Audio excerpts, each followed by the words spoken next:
We're living in a time when simply existing feels like too much. When we're connected to everyone and isolated from everyone at the same time. When we scroll through images of perfect lives while drowning inside, forgetting that behind every bright screen someone else is also struggling, also pretending, also wondering if they're the only one who can't get it together. The chaos you're feeling isn't a sign that you're doing something wrong. It's what happens when a human nervous system, designed for small tribes and slow seasons, suddenly finds itself in a world that never stops demanding, never stops moving, never stops asking for more. The Buddha began his teachings with a simple observation: suffering exists. Not as punishment, not as failure, but as a fundamental part of being human. And he offered this not as bad news, but as relief.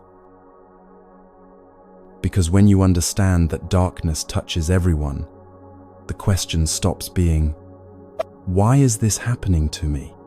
and becomes, "How do I meet what is?" In the next 3 hours, you're going to discover the ancient path that transforms how you experience chaos, not by fighting it, but by understanding something essential about its nature. These aren't abstract philosophies. They're gentle practices that reveal the unshakable peace that exists beneath every storm. So find a place to rest. Let your body settle. If you'd like, share where you're listening from.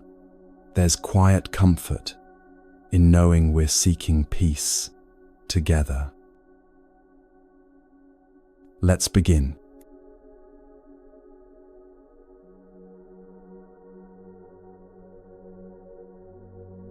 There's something we need to talk about. Something that touches every person who's ever felt that empty ache inside. That feeling that no matter what you do, no matter what you achieve or acquire or experience, it's never quite enough. There's always something missing, always one more thing you need before you can finally rest. This isn't a personal failing. This is the second noble truth the Buddha taught. That craving, this endless wanting, is what transforms ordinary pain into deep suffering. But let's be honest about what this looks like in real life, because ancient teachings don't always capture the specific ways this pattern plays out in our modern world.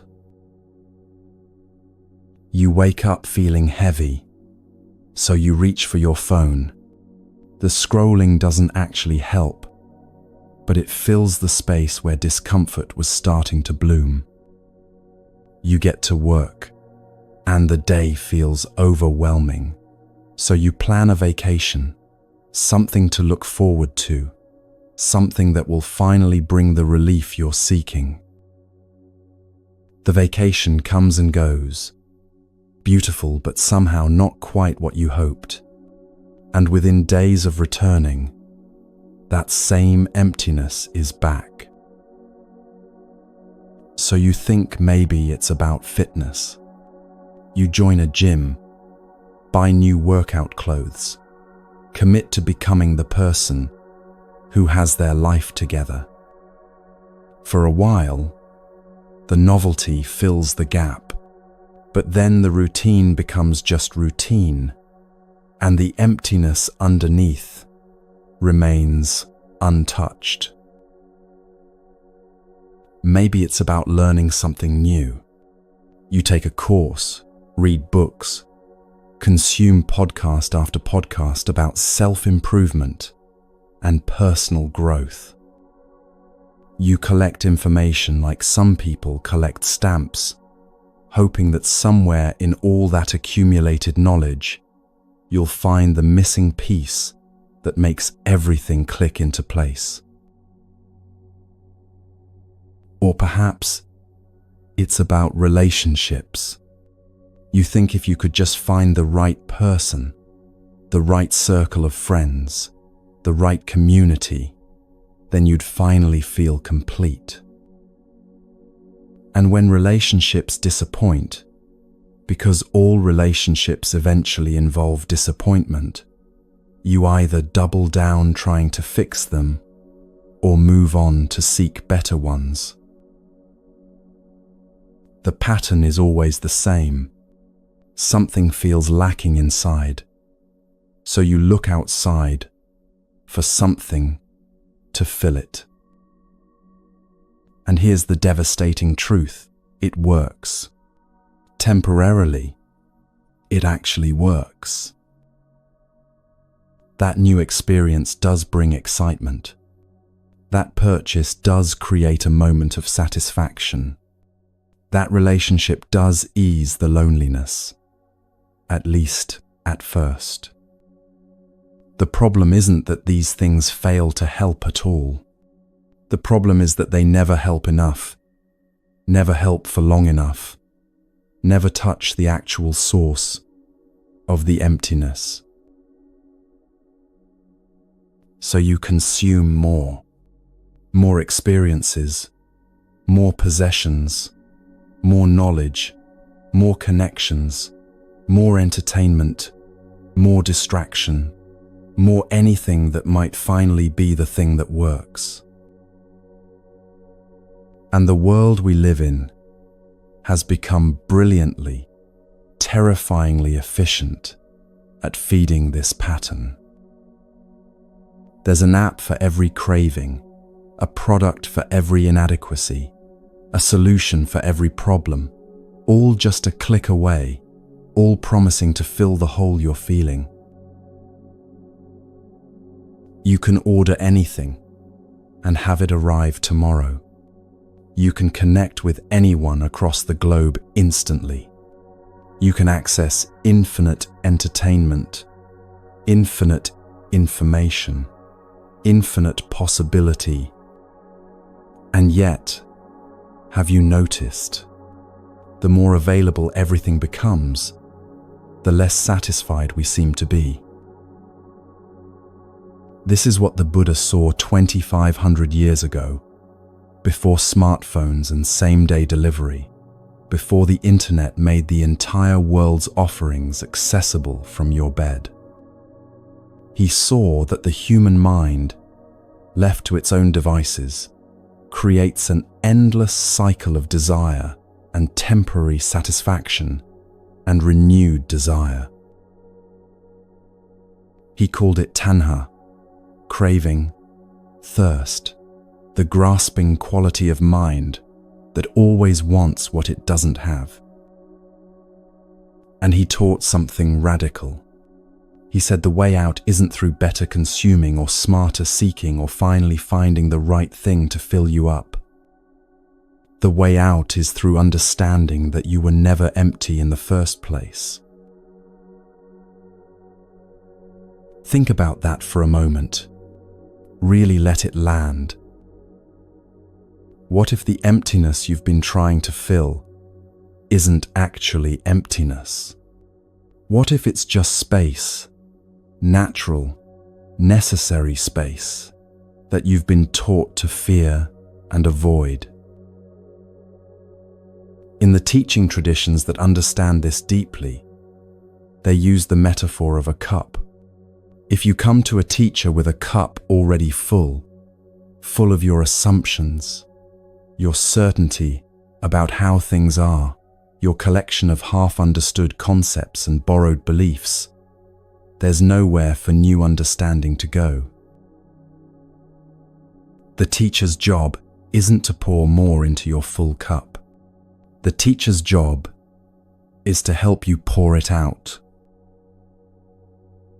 This is why the approach in authentic Buddhist training, feels so different from most modern education. Modern education is about accumulation, gather more information, develop more skills, add more credentials to your resume. The assumption is that you're insufficient as you are, and the solution is to become more. Buddhist training works in reverse. It operates on the understanding that you're already complete, already whole, already equipped with everything you need. The problem is that you can't see this because of everything you've piled on top of your natural state. All the beliefs about who you're supposed to be, all the stories about what you need to be happy, all the concepts about how life should work and what it means when it doesn't work that way, all the accumulated weight of other people's opinions, society's expectations, your own judgments about your adequacy. The practice is about letting all of that fall away. Not because those things are inherently wrong or bad, but because they're covering up something more essential. They're like dust on a mirror. The mirror doesn't need the dust cleaned off to become reflective. It was always reflective. The dust just obscured what was already there. Now here's where this teaching becomes uncomfortable, and it's important to be honest about this. Letting go is not a pleasant process at first, because the things you're carrying, even when they're heavy, even when they're not serving you, have become familiar. They're part of how you know yourself. That story about why you struggle, you've been telling it so long it feels like truth. That belief about what you need to be worthy, you built your entire life around it. When someone suggests you don't need these things, when a teaching points to the possibility of just letting them drop, your first response is usually fear. Because if you're not that story, who are you? If you don't need what you thought you needed, what happens to all the years you spent seeking it? This is the discomfort that makes people turn away from genuine practice. Not because the practice is too difficult, but because it asks you to question the very foundations you've built your identity upon. But here's what happens if you stay with it. If you're willing to sit in that discomfort, rather than immediately filling it with something new, you start to notice something extraordinary. The space that appears when you let something go, that space you were so afraid of, isn't empty in a terrible way. It's empty in the way the sky is empty, open, spacious, full of possibility. You realize you can breathe more deeply, think more clearly, respond to life more freely because you're not constantly defending the accumulated weight of who you think you should be. This is what non-attachment actually means, and it's one of the most misunderstood teachings in Buddhism. People hear non-attachment and think it means not caring, not loving anything or anyone, maintaining cold distance from life, so nothing can hurt you. But that's not it at all. Non-attachment means loving completely while holding lightly. It means enjoying experiences without clinging to them when they pass. Appreciating what you have without convincing yourself you can't be happy without it. Caring deeply about people while understanding that you can't control whether they stay or go. It means recognizing that everything in life is temporary. Every feeling, every circumstance, every relationship, every moment of joy or pain, and letting this recognition free you rather than frighten you.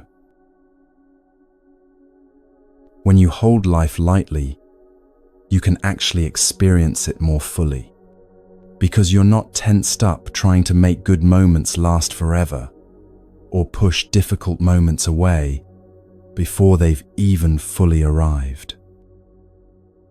You're just present with what is, as it is, for as long as it is. Think about holding water in your cupped hands. If you squeeze your hands tight, trying to hold on to every drop, the water just runs through your fingers faster. But if you hold your hands gently, openly, the water rests there peacefully until it naturally evaporates or spills. That's the difference between attachment and non-attachment. Both involve engaging with life, with experiences, with people you love. But one is characterized by desperate grasping, and the other by gentle presence. Now, you might be thinking, this all sounds beautiful in theory, but how does it actually work in daily life when you're overwhelmed and everything feels like too much? It starts with the smallest recognition. The next time you feel that familiar emptiness rising, that sense that something is missing and you need to do something about it right now, pause. Just for a moment. Instead of immediately reaching for the phone or making the plan or starting the search for whatever will fill the gap, just pause and feel the emptiness itself. Notice what it actually feels like in your body. Where do you sense it? Is it in your chest, your stomach, your throat? What's the quality of the sensation? Is it sharp or dull, moving or static, hot or cold? This isn't about analyzing it or figuring it out. It's just about being with it for a few breaths without immediately trying to make it go away. What you're doing in this pause is training yourself in a radically different relationship to discomfort. Instead of treating every uncomfortable feeling as an emergency that needs an immediate solution, you're discovering that you can feel something difficult without it destroying you. And in that discovery, something loosens. The urgency decreases. The sense that you absolutely must have something right now to feel okay starts to soften.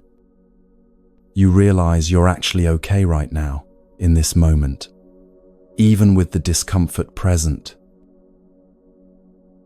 This doesn't mean you never take action to improve your life or meet your needs. It means your actions come from a place of clarity rather than desperate avoidance. You choose things because they genuinely serve your well-being, not because you're running from what you don't want to feel. Over time, with practice, you start to notice the pattern everywhere. You notice when you're about to buy something not because you need it, but because purchasing briefly eases anxiety. You notice when you're scrolling not from genuine interest, but from the inability to be still with yourself. You notice when you're seeking another person's validation not from love but from the belief that you're not enough on your own. And in the noticing, you have choice. You can still do those things if you want, but you're no longer compelled by the unexamined pattern. This is what freedom actually looks like. Not the freedom to have everything you want, but the freedom to not be driven by endless wanting. The ancient teachers understood something profound about human nature. They saw that we suffer not because we can't get what we want, but because wanting itself becomes a prison. The endless cycle of desire and temporary satisfaction and renewed desire keeps us perpetually reaching for the next thing, never arriving, never resting. But they also saw the way out. Stop adding more. Start letting go. Empty the cup so you can finally see what was there all along beneath everything you piled on top. Your completeness, your natural peace, your inherent capacity for presence and clarity and joy that doesn't depend on external circumstances arranging themselves perfectly. This teaching doesn't ask you to become something you're not. It invites you to stop pretending to be something you're not. To stop performing the exhausting role of someone who needs fixing, who needs more, who needs anything beyond what already exists in this moment. It's the gentlest teaching, and also the most challenging, because it requires you to let go of the very strategies you've used your entire life to feel safe and worthy and enough. But here's what makes it worth the discomfort. Those strategies weren't working anyway. If they were working, you wouldn't be here listening to these words. You wouldn't be seeking something different. You'd be satisfied with the cycle of consume, feel better briefly, need more, consume again. The fact that you're here means some part of you already knows there's another way. Some part of you is ready to stop filling the cup and start emptying it instead. And that readiness, that willingness to consider that less might actually be more, that's not the beginning of the path. That's already the path itself. You're not preparing to start. You've already begun.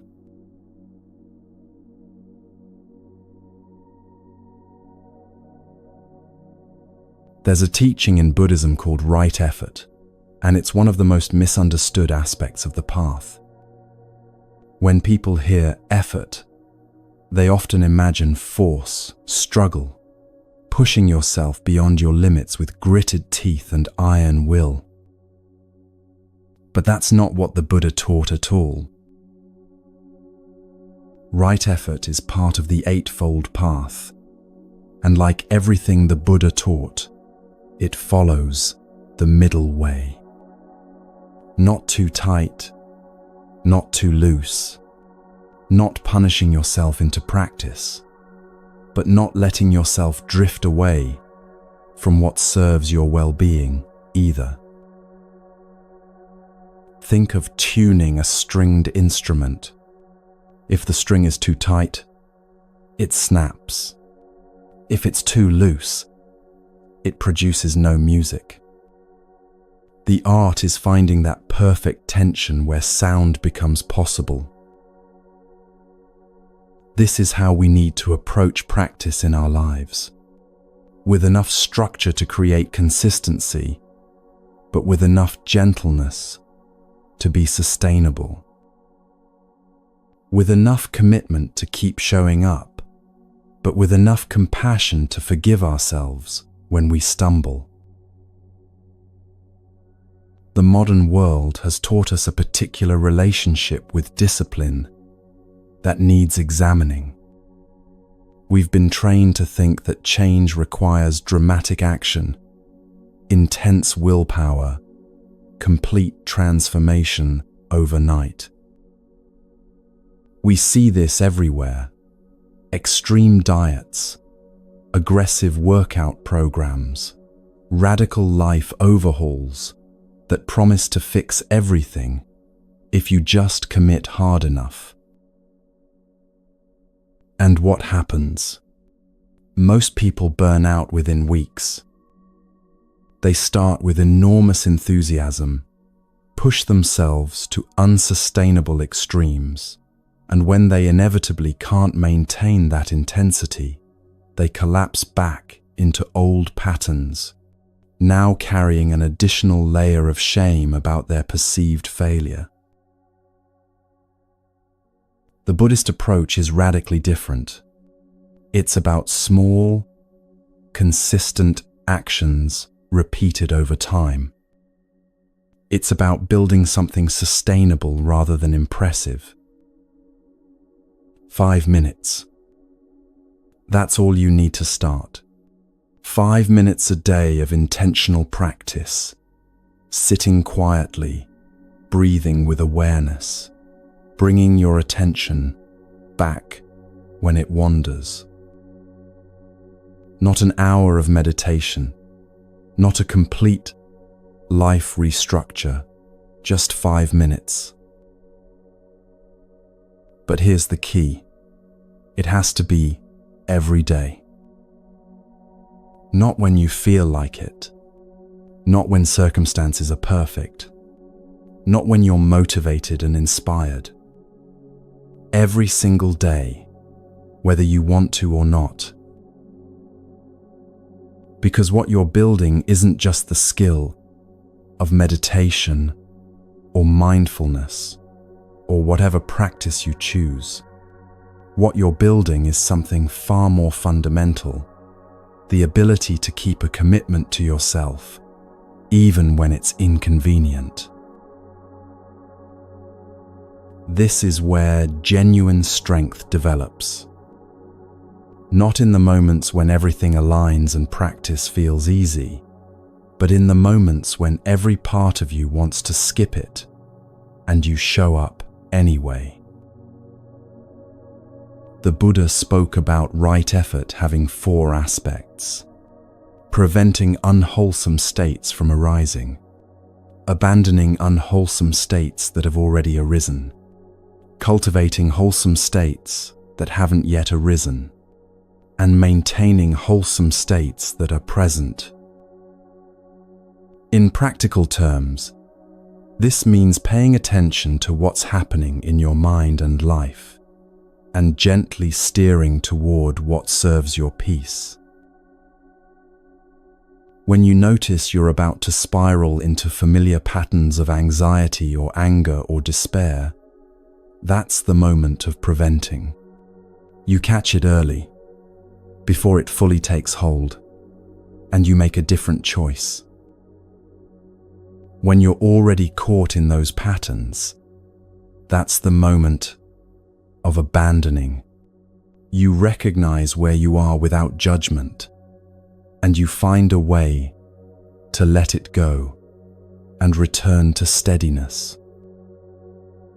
When you have a moment of clarity or peace or kindness, that's the moment of cultivating. You notice it, appreciate it, perhaps even deliberately practice it, so it becomes more familiar. And when you're in a good state, that's the moment of maintaining. You don't take it for granted, or immediately move on to the next thing. You rest in it, allowing it to deepen. None of this requires superhuman willpower. It just requires willingness, the willingness to pay attention, to care about your own well-being, to take small actions in service of your peace. Now let's talk about commitment, because this is where many people get stuck. We live in a culture that treats commitment as optional. Everything is flexible. contingent, subject to change if something better comes along. We keep our options open, avoid locking ourselves into anything that might limit future possibilities. And on the surface, this seems like freedom. But what it actually creates is a kind of paralysis where we never fully engage with anything because we're always half looking elsewhere for something more appealing. Real commitment is different. Real commitment means you decide something matters enough that you're going to see it through even when it gets difficult. Especially when it gets difficult. Because here's what commitment acknowledges that casual interest doesn't. Hard times are coming. If you commit to a daily practice, there will be days you don't want to do it. Days you're exhausted. Days you're sick. Days you're traveling. Days when life throws something unexpected your way, and practice feels like the last thing you have energy for. If you commit to a relationship, there will be times of conflict, misunderstanding, disappointment. Times when the easy thing would be to walk away rather than work through difficulty. If you commit to any meaningful path of growth, there will be plateaus where nothing seems to be happening, setbacks that feel like regression, moments where you question whether any of this is worth the effort. Commitment means you know all of this going in. You're not surprised when difficulty arrives. You expected it, and you decided beforehand that when it comes, you won't let it be the reason you quit. This is what makes commitment sacred in the deepest sense. Not because there's anything religious about it, but because it's how we demonstrate to ourselves that something matters more than our moment-to-moment comfort. Think about the commitment inherent in monastic life. Monks don't wake up every morning and decide whether they feel like practicing that day. The structure is already there, holding them even when motivation is absent. The community is there, practicing together even when individual enthusiasm wanes. The routine is there, continuing regardless of personal preference. This isn't about rigid control or forcing yourself into a mold. It's about creating conditions that support your deepest intentions, even when your surface-level desires pull in other directions. You don't need to join a monastery to access this wisdom. You just need to understand that your word to yourself needs to mean something. When you say you're going to practice, practice. When you say something matters, act like it matters. When you commit to showing up for yourself, show up. Not perfectly, not without ever missing a day or making a mistake, but consistently enough that you prove to yourself you can be trusted to follow through on what you say is important. This builds something essential, a kind of internal integrity where your actions and your values align, where you become someone who does what they say they're going to do, not because anyone is watching, but because you've decided that's who you want to be. Now let's bring this into the most practical possible terms. Tomorrow morning. You're going to wake up, and within seconds, your mind is going to start negotiating. It's going to offer very reasonable sounding reasons why you could skip your practice just this once. You didn't sleep well. You have a busy day ahead. You'll do it later when you have more time. You practiced yesterday, so missing today won't matter. You're not feeling well. The conditions aren't quite right. And here's the thing, these reasons aren't necessarily wrong. You might actually be tired, might actually have a demanding day ahead, might actually feel better practicing later. But if you negotiate with this voice every single morning, you're not building discipline. You're building the habit of negotiation. And that negotiating voice will get stronger, more convincing, more skilled at finding reasons to delay or avoid. The practice is simple. When the alarm sounds, you move. Not after thinking about it. Not after weighing the pros and cons. Not after checking your phone to see what the day holds. You just move from lying down to sitting up, from sitting up to standing, from standing to whatever your practice is. You move before the negotiating mind fully wakes up and starts its familiar routine. This isn't about being harsh with yourself. It's about being kind enough to yourself that you don't let the voice of momentary comfort steal your long-term well-being. Because that extra 5 minutes of sleep, it doesn't actually make you more rested. That delay until later rarely comes with more time or energy than you have right now. What actually happens when you move immediately is that the resistance dissolves. You thought it would be hard to practice, but once you're actually doing it, it's fine. Often it's more than fine. It's exactly what you needed. The hardest part is always the gap between lying in bed and beginning. Once you're on the other side of that gap, momentum carries you. This is where discipline becomes your friend rather than your enemy. It removes the daily decision-making burden. You don't have to figure out whether you feel like practicing, because that's not the question anymore. The question is already answered. You practice. The only remaining question is how, and that's much easier to navigate. Over time, something remarkable happens. The practice that once required enormous effort becomes the easiest part of your day.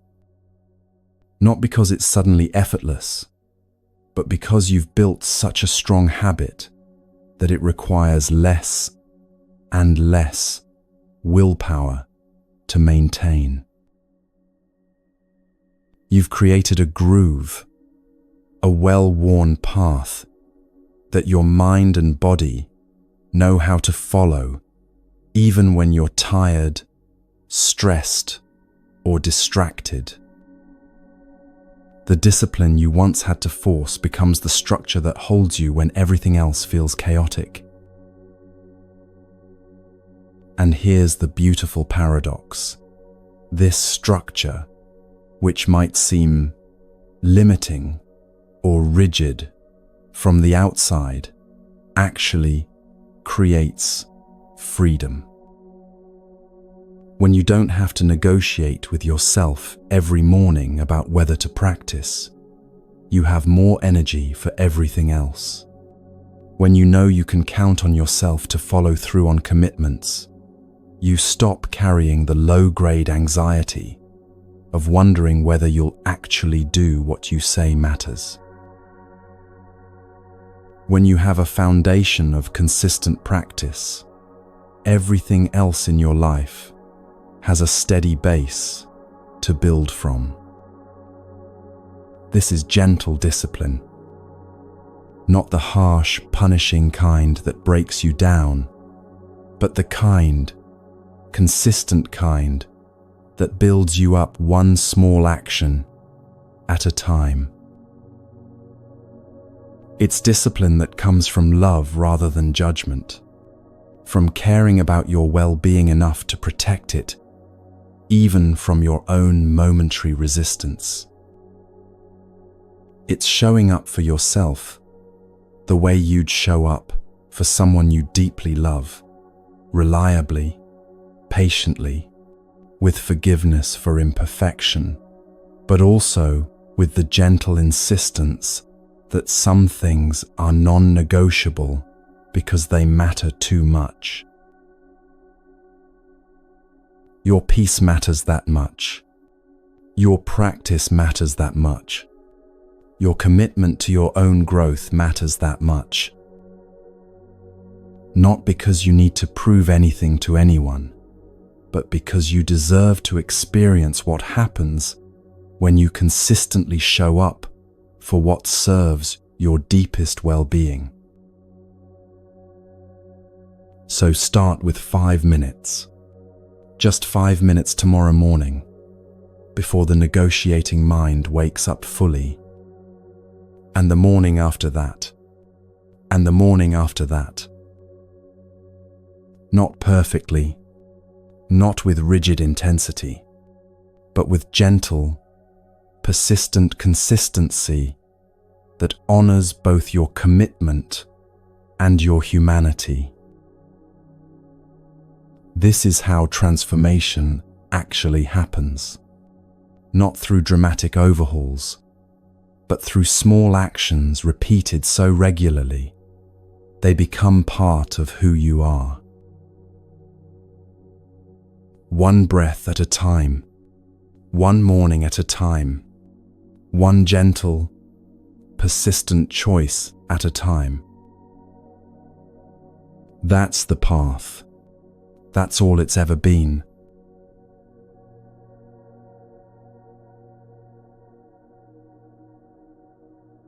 There's a word in Buddhism that holds the key to everything we've been exploring, and yet it's often the most misunderstood teaching of all. The word is equanimity, and in Pali, the language of the earliest Buddhist texts, it's called upekkha. When people first hear about equanimity, they often imagine someone who doesn't feel anything. Someone cold, detached, unmoved by life's beauty or pain. Someone who's achieved peace by shutting themselves off from the fullness of human experience. But that's not equanimity at all. That's numbness. And numbness is just another form of suffering. True equanimity is something far more alive, far more engaged, far more human than detachment could ever be. It's the capacity to feel everything, joy and sorrow, pleasure and pain, praise and criticism, while remaining steady at your center. Imagine standing on the shore watching waves roll in. Some waves are gentle, some are powerful, some crash violently against the rocks. The ocean's surface is constantly moving, changing, never still for even a moment. But deep beneath those waves, far below the surface where storms can't reach, there's a place of profound stillness. The water there isn't frozen or dead. It's alive, part of the same ocean, connected to every wave above. But it doesn't get tossed around by surface conditions. That deep water is equanimity, and you have access to it right now, no matter what's happening on the surface of your life. The Buddha taught equanimity as one of the 4 Brahma Viharas, the 4 sublime states of consciousness. Along with loving kindness, compassion, and sympathetic joy, equanimity represents the highest development of the human heart. But here's what makes equanimity unique among those 4. It's what allows the other 3 to be sustainable. You can practice loving kindness, but without equanimity, your love might become attachment or possessiveness. You can practice compassion, but without equanimity, you might become overwhelmed by others' suffering and lose your ability to help. You can practice sympathetic joy, but without equanimity, your happiness for others might turn to envy when they have what you lack. Equanimity is what keeps every other practice balanced, grounded, true to its original purpose. It's the foundation everything else rests upon. Now let's talk about what this looks like in the chaos of real life, because ancient teachings don't always translate obviously to modern experience. You receive news that changes everything. Maybe it's wonderful news, or maybe it's devastating. The content doesn't matter for this example. What matters is what happens next. Most of us get swept away immediately. If it's good news, we're elated, making plans, already imagining how this will fix everything that felt broken. If it's bad news, we're spiraling, catastrophizing, feeling like everything is falling apart. We become the wave rather than the ocean. We forget there's anything beyond the surface experience we're having right now. Equanimity doesn't mean you don't feel the emotion of the moment. It means you feel it fully, while also remembering something larger, that this too shall pass. That everything changes. That this moment, however intense, is part of a larger pattern of constant flux. You can feel joy without becoming dependent on it continuing forever. You can feel sorrow without believing it will last eternally. You can experience the fullness of each moment while holding it lightly enough that when it changes, and it will change, you're not shattered by the transition.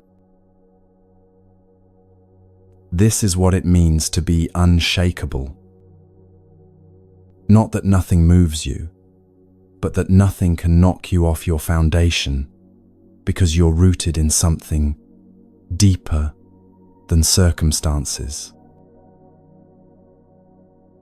The Buddha taught about 8 worldly winds that constantly blow through every human life. 4 pleasant and 4 unpleasant, always in pairs. Gain and loss, praise and blame, fame and disrepute, pleasure and pain.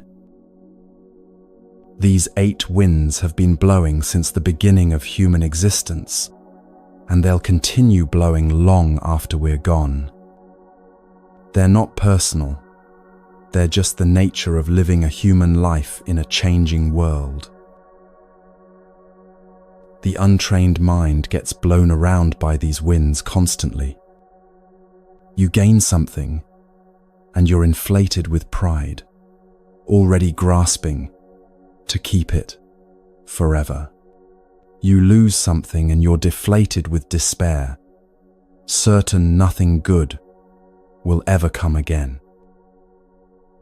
Someone praises you and suddenly you feel worthy, valuable, enough.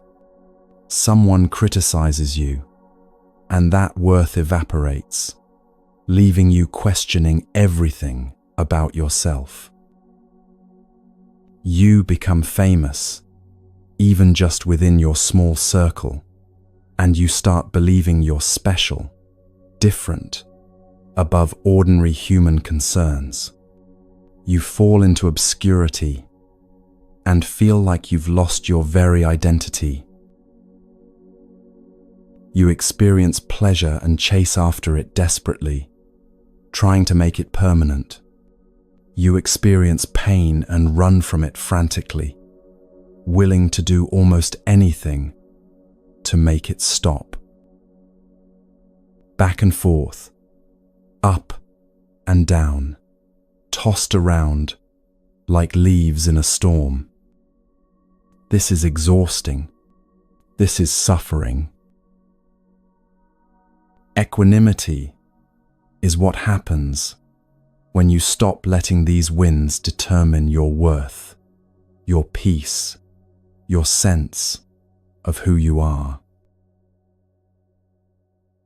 Let's look specifically at praise and blame, because these two winds probably blow harder in modern life than they ever have before.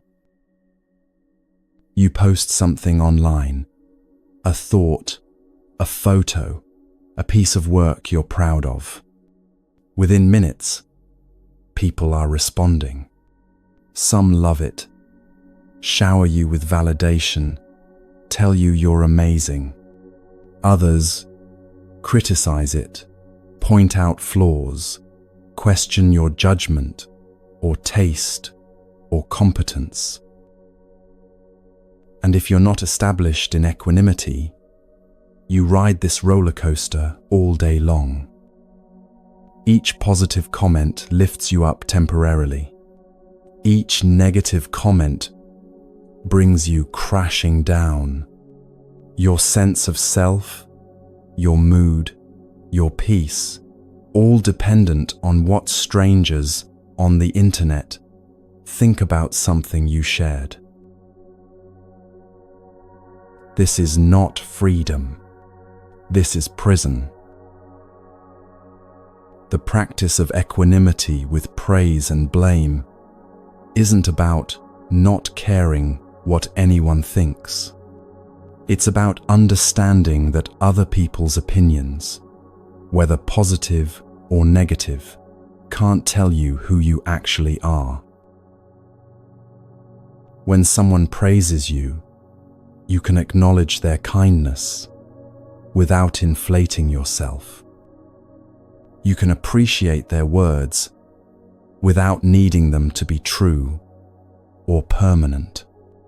You can say thank you and let it pass through you rather than clinging to it as evidence of your worth. When someone criticizes you, you can consider whether there's something useful in what they're saying without being destroyed by it. You can discern between criticism that comes from wisdom and criticism that comes from someone else's pain. You can hear it, learn from it if there's something to learn, and let it go if there isn't. But here's what makes this practice so challenging. We're deeply conditioned to use external validation as our measure of worth. From childhood, most of us learn that praise means we're good and criticism means we're bad. We learn to shape ourselves according to what earned approval and avoid what brought disapproval. We learn that our value isn't inherent. It's something we have to earn, prove, maintain through performance. Equanimity asks you to unlearn all of that. It asks you to find your center independent of whether anyone else thinks you're wonderful or terrible. It asks you to know your own worth so deeply that praise can't make you more and blame can't make you less. This doesn't happen overnight. This is practice, sometimes years of practice, of catching yourself in the moment when praise inflates you or blame deflates you, and gently returning to center. What is that center? What are you returning to? You're returning to a simple truth that the Buddha taught, and that every authentic spiritual tradition has recognized in its own language. Your true nature is already complete. Nothing can be added to it. Nothing can be taken from it. All the praise in the world can't make you more than you already are. All the criticism in the world can't diminish what you actually are beneath the surface personality. Think about that for a moment. Really let it sink in. If someone calls you brilliant, have you actually become more intelligent in that moment? If someone calls you worthless, has your inherent dignity actually disappeared? The answer is obviously no. Words are just words. Opinions are just opinions. They describe someone's perception, not your fundamental nature. But we forget this constantly. We take in other people's views of us as if they're objective truth rather than subjective interpretation, filtered through their own history, biases, wounds, and projections. Equanimity is remembering, again and again, that you are not the story anyone tells about you, including the stories you tell about yourself. You are something more fundamental than any description could capture. Something that exists prior to labels, beyond categories, deeper than any role you play or identity you hold. The Buddhist teaching points to this as your Buddha nature, your original face, the awareness that witnesses all experience, but isn't defined by any particular experience. And this isn't abstract philosophy. This has immediate, practical relevance to how you move through each day. When you know yourself as this deeper ground rather than as the surface waves, everything changes. A difficult interaction doesn't devastate you because you know you're more than how someone treated you in that moment. A failure doesn't define you because you understand that outcomes don't determine your value. Success doesn't intoxicate you because you recognize it as temporary and conditional, rather than proof of superiority. You become like a mountain. Rain falls on the mountain remains. Sun shines on the mountain remains. Storms rage around the mountain remains. Seasons change, vegetation grows and dies, climbers come and go, but through it all, the mountain remains essentially itself. This is the unshakable foundation equanimity builds. Not a foundation of stone-cold indifference, but one of deep, living presence that can hold all of life's experiences without being defined by any of them. Now let's talk about how to actually cultivate this quality, because understanding it intellectually and embodying it in the chaos of real life are very different things. The practice begins with noticing when you're being moved by the 8 winds. You receive a compliment, and you feel that familiar inflation, the warmth of being seen as good, smart, talented, worthy. Instead of just riding that feeling unconsciously, you pause and notice it. Ah, this is the wind of praise blowing through.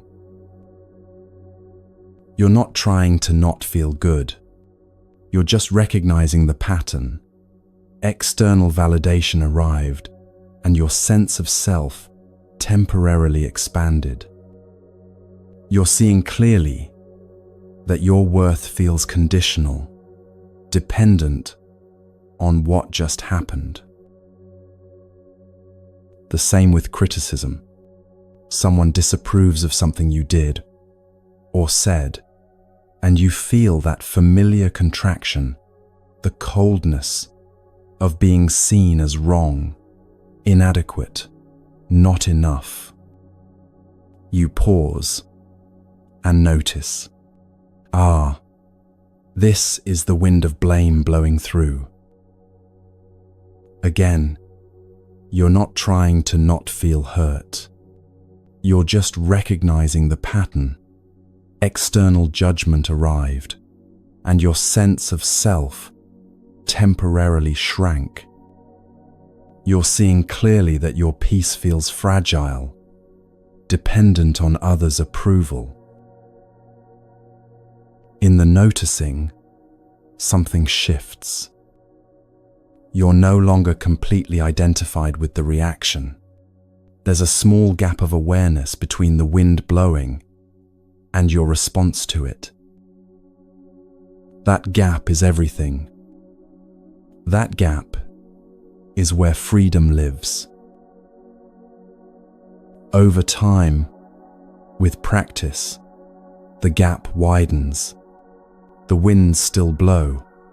They never stop blowing, but you become more and more established in the place that isn't moved by them. You remember more quickly that praise doesn't make you better, and blame doesn't make you worse. You return more readily to the understanding that your fundamental okayness doesn't depend on external conditions. You start to experience something remarkable. You can fully feel the emotion of each moment, while simultaneously resting in something unchanging beneath those emotions. Joy arises, and you feel it completely, but you're not grasping at it, not trying to make it stay forever, not panicking when you sense it fading. Sorrow arises, and you feel it completely, but you're not drowning in it, not believing it will last eternally, not losing sight of the larger context. This is the paradox of equanimity. It makes you more sensitive, not less. When you're not desperately avoiding pain or frantically chasing pleasure, you can actually feel the full spectrum of human experience with much greater clarity and depth. Life becomes richer, more vivid, more textured, because you're not constantly editing your experience through the filter of, I should feel this, but not that. You can be with what is, fully, completely, without the additional layer of resistance that turns pain into suffering. There's a teaching story about a monk who was known for his profound equanimity. People would come to test him, to see if they could disturb his peace. One day, a visitor came and praised the monk extravagantly, calling him the wisest teacher of the age, saying his mere presence was a blessing. The monk listened quietly and said, "Thank you for your kind words." The next day, the same visitor returned and criticized the monk harshly, calling him a fraud, saying his teaching was worthless and misleading people. The monk listened quietly and said, "Thank you for sharing your perspective." A student who witnessed both encounters was confused. "Master, how can you respond the same way to praise and insult? Don't you care what people think?" The monk smiled. Yesterday, he needed to praise someone. Today, he needed to criticize someone. Both had more to do with what was happening in his heart than with any truth about me. Why should I let his need determine my peace? This story points to something essential. Other people's reactions to you are almost always more about them than about you. They're processing their own wounds, projecting their own fears, expressing their own unmet needs. Sometimes their feedback is valuable and accurate. Sometimes it's completely distorted by their own suffering. Your job isn't to be perfect enough that everyone sees you the same way. Your job is to know yourself well enough that you don't depend on their seeing to know who you are. This knowing, this stable sense of your own being that exists independent of external validation, is the unshakable foundation. And the beautiful thing is, once you find this foundation in yourself, you naturally start recognizing it in others too. You stop being so quick to judge, because you understand that everyone is navigating their own version of the 8 winds. You become more compassionate because you see how much suffering comes from not having a stable center. You become more patient because you're not constantly reactive to every little thing that happens. Equanimity ripples outward, affecting not just your inner peace, but your relationships, your work, your entire way of moving through the world.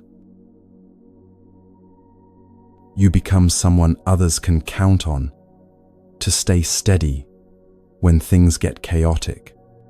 Not because you're suppressing your emotions or pretending everything is fine, but because you've cultivated the capacity to feel everything while remaining grounded in something larger. This is what makes you unshakable. Not the absence of challenge, but the presence of deep stability that holds you steady through whatever comes. And here's the most liberating thing about this teaching. You don't have to earn this stability. You don't have to become perfect or enlightened or somehow better than you are. The stability is already there, has always been there, waiting beneath the surface waves of your life. The practice is simply learning to recognize it, to rest in it, to return to it when you've temporarily forgotten it exists. You are already complete. You are already whole. You are already enough, exactly as you are in this moment. Not because of what you've accomplished or who you've become or how well you're performing, but because your true nature has never been incomplete, has never been inadequate, has never been anything other than fundamentally okay. The 8 winds blow through, and this nature remains unchanged. Circumstances shift, and this nature remains stable. Life brings its full spectrum of experiences, and beneath them all, this nature rests in quiet, unshakable peace. This peace is not far away. It's not something you'll finally achieve after years of perfect practice. It's here, now, in this very moment, closer to you than your own breath. The only thing between you and this peace is the belief that you need to be different than you are to access it. So let that belief go. Rest in what's already here. Be the mountain that watches the weather change without being defined by sunshine or storm. This is equanimity. This is the unshakable foundation. This is your birthright, your nature, your home. And you can return to it any time you remember it's there. Any time at all.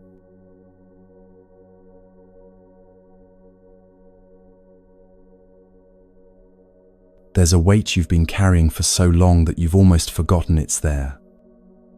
It's become part of your normal, this heaviness, so familiar that you've learned to move through life with it pressing against your chest, slowing your steps, coloring everything you see with its particular shade of grey.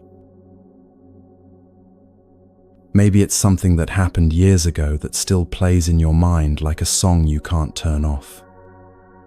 Maybe it's a mistake you made that you've never quite forgiven yourself for. Maybe it's something someone did to you that left a mark you can still feel when you're quiet enough to notice. Whatever it is, it's stealing your present. Because here's what happens when we carry unresolved pain from the past. We're never fully here. Part of us is always back there, reliving what happened, rehashing what we should have done differently, replaying conversations and choices and moments we wish we could change. The Buddha taught something profound about this pattern. He said that pain is inevitable. It's part of being human in a changing world where loss and difficulty come to everyone. But suffering, the ongoing torment that extends far beyond the original pain, that's optional. Suffering is what happens when we can't let go, when we hold on to pain long after the original wound has healed, when we replay our grievances, nurse our regrets, feed our resentments until they become part of our identity. There's a teaching called the parable of the 2 arrows. The Buddha said that when you're struck by an arrow, it hurts.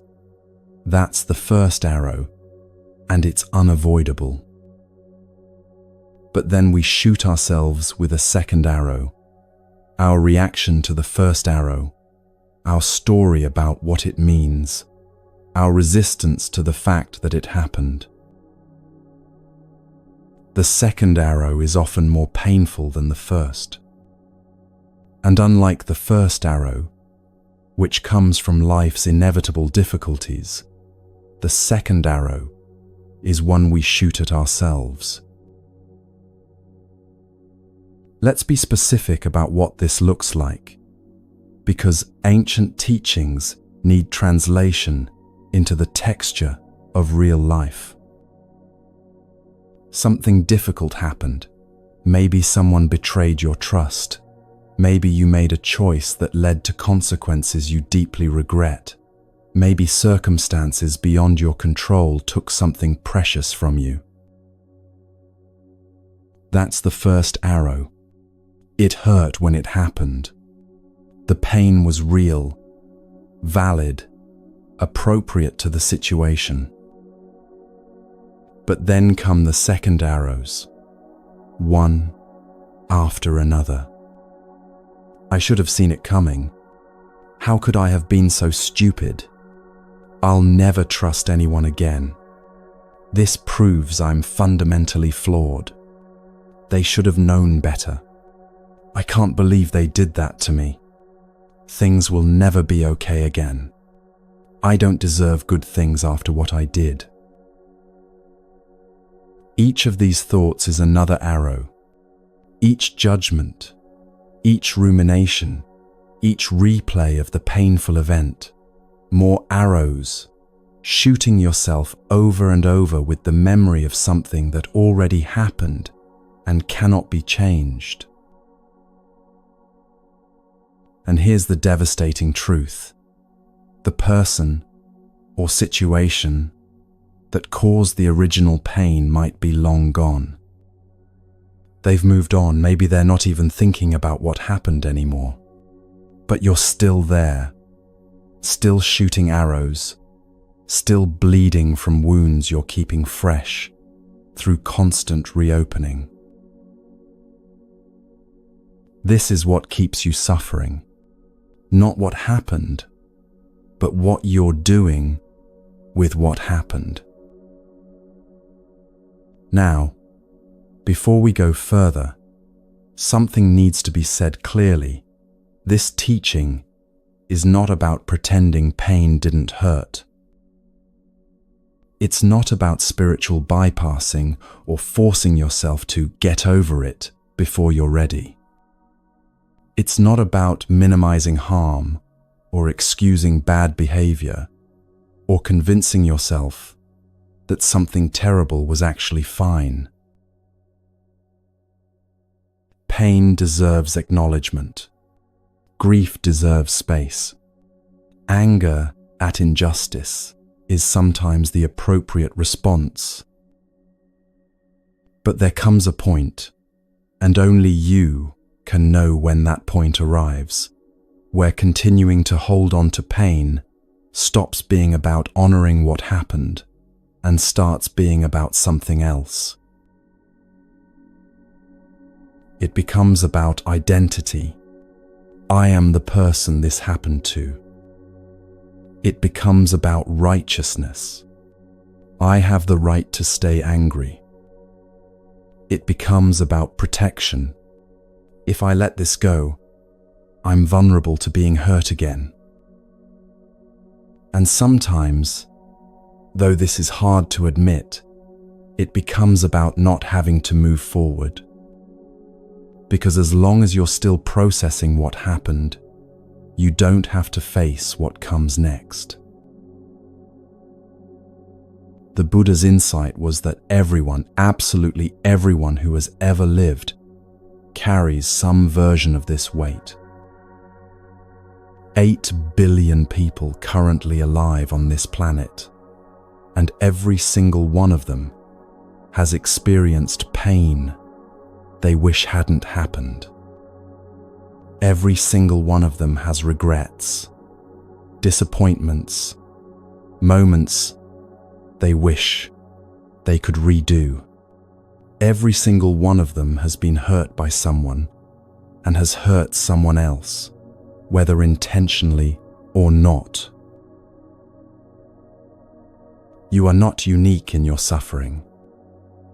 You are not specially broken or particularly damaged.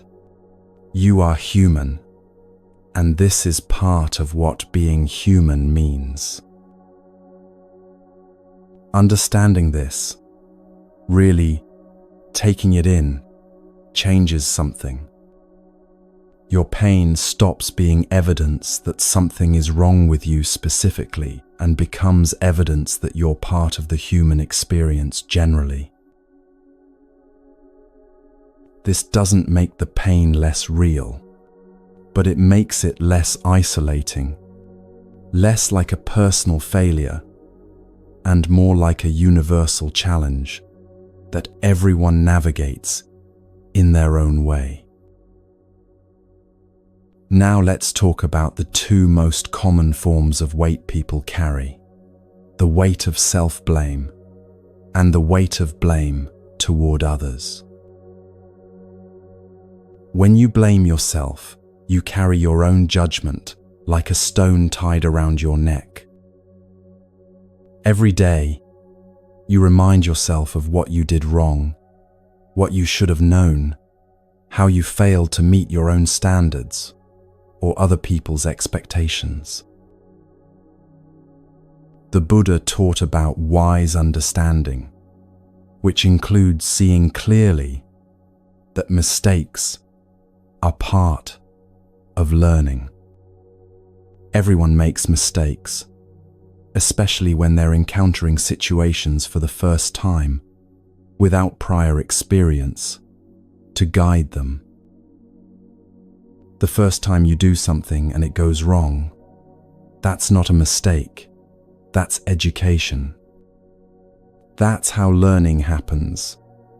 You try something, it doesn't work out the way you hoped, and now you have information you didn't have before. But we torture ourselves over these first-time errors, as if we should have somehow known better before we had the experience that would teach us. I should have seen that coming, but how? What in your prior experience would have given you that foresight? I should have made a better choice, but with the information you had at the time, with the emotional state you were in, with the pressures you were under, did you actually have access to that better choice in that moment? Hindsight is perfect because it includes information that wasn't available when you actually needed to make the decision.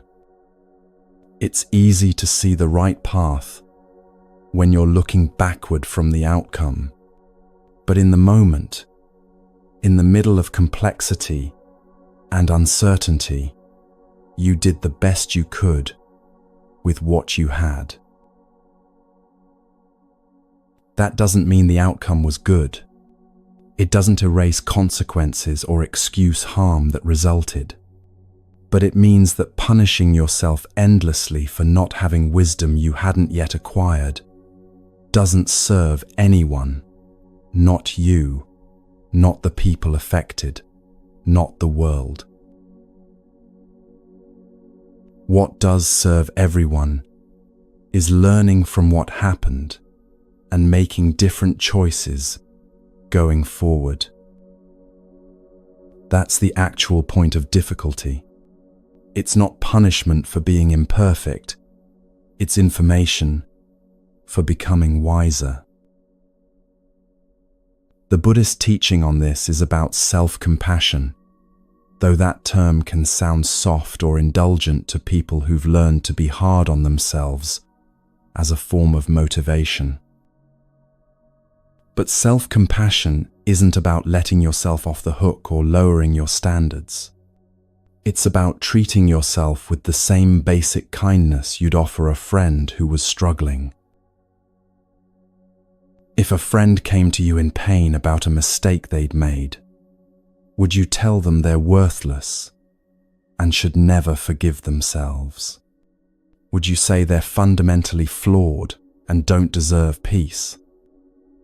Would you insist they replay their error endlessly and feel terrible about themselves forever? Of course not.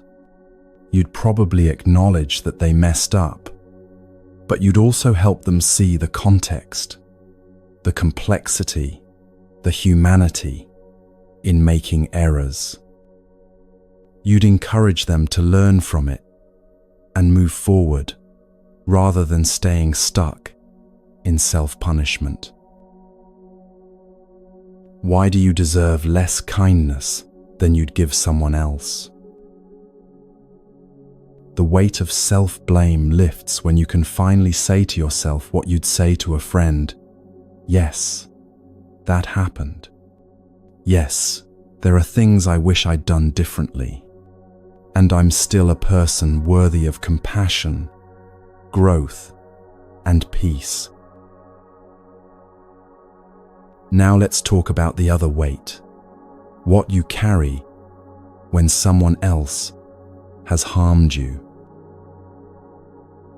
This is often harder to release because it feels like letting them off the hook.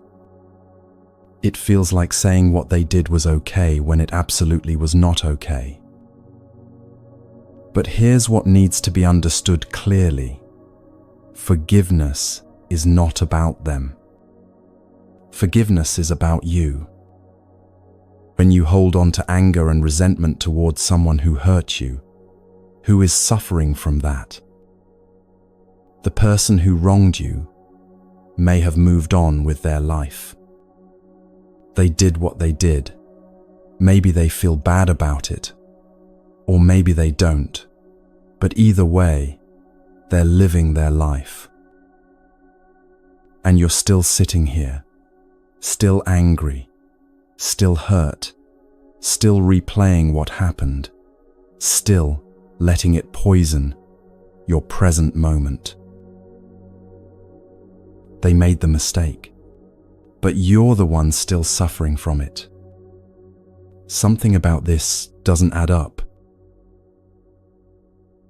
The Buddha taught something that sounds impossible at first, that hate never ends hate.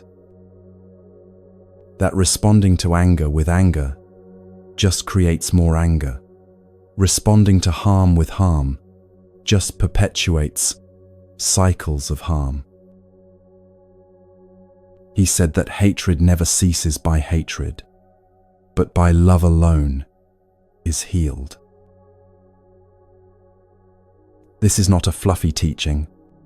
This is one of the hardest, most challenging things the Buddha ever said. Because when someone has genuinely hurt you, the last thing you want to hear is that love is the answer. But let's look at what this actually means in practice, because it's not what most people think. It doesn't mean you have to like the person who hurt you. It doesn't mean you maintain relationship with them if that relationship is harmful. It doesn't mean you trust them again, or pretend what happened didn't happen, or let them continue to cause harm. What it means is that you find a way to see their humanity even while clearly seeing their harmful actions. Here's a truth that's difficult to accept. Hurt people hurt people. When someone causes harm, it's almost always because they themselves are in pain, even if that pain is buried so deep they're not conscious of it. Complete, fulfilled, peaceful people don't lash out at others. They don't betray, manipulate, abandon, abuse. Those behaviors come from incompleteness, from wounds, from places in the person that are suffering, even if they'd never name it that way. This doesn't excuse the behavior. Understanding why someone caused harm doesn't make the harm okay, but it changes how you hold it. Instead of carrying the story, "They hurt me because I'm not worthy of good treatment," you can hold the truth. They hurt me because something in them was hurting, and they didn't know how to handle their own pain without spreading it to others. That's not about them anymore. That's about you reclaiming your story from their actions. The practice here is cultivating compassion even for people who've harmed you. Not because they deserve it, we're not talking about deserving. We're talking about what liberates you from carrying their actions like a weight for the rest of your life. There's a Buddhist practice called metta, or loving kindness meditation, that directly addresses this. You start by directing kind wishes toward yourself. May I be peaceful. May I be happy. May I be free from suffering. Then you extend those wishes to people you love easily. Then to neutral people you neither love nor dislike. Then to difficult people.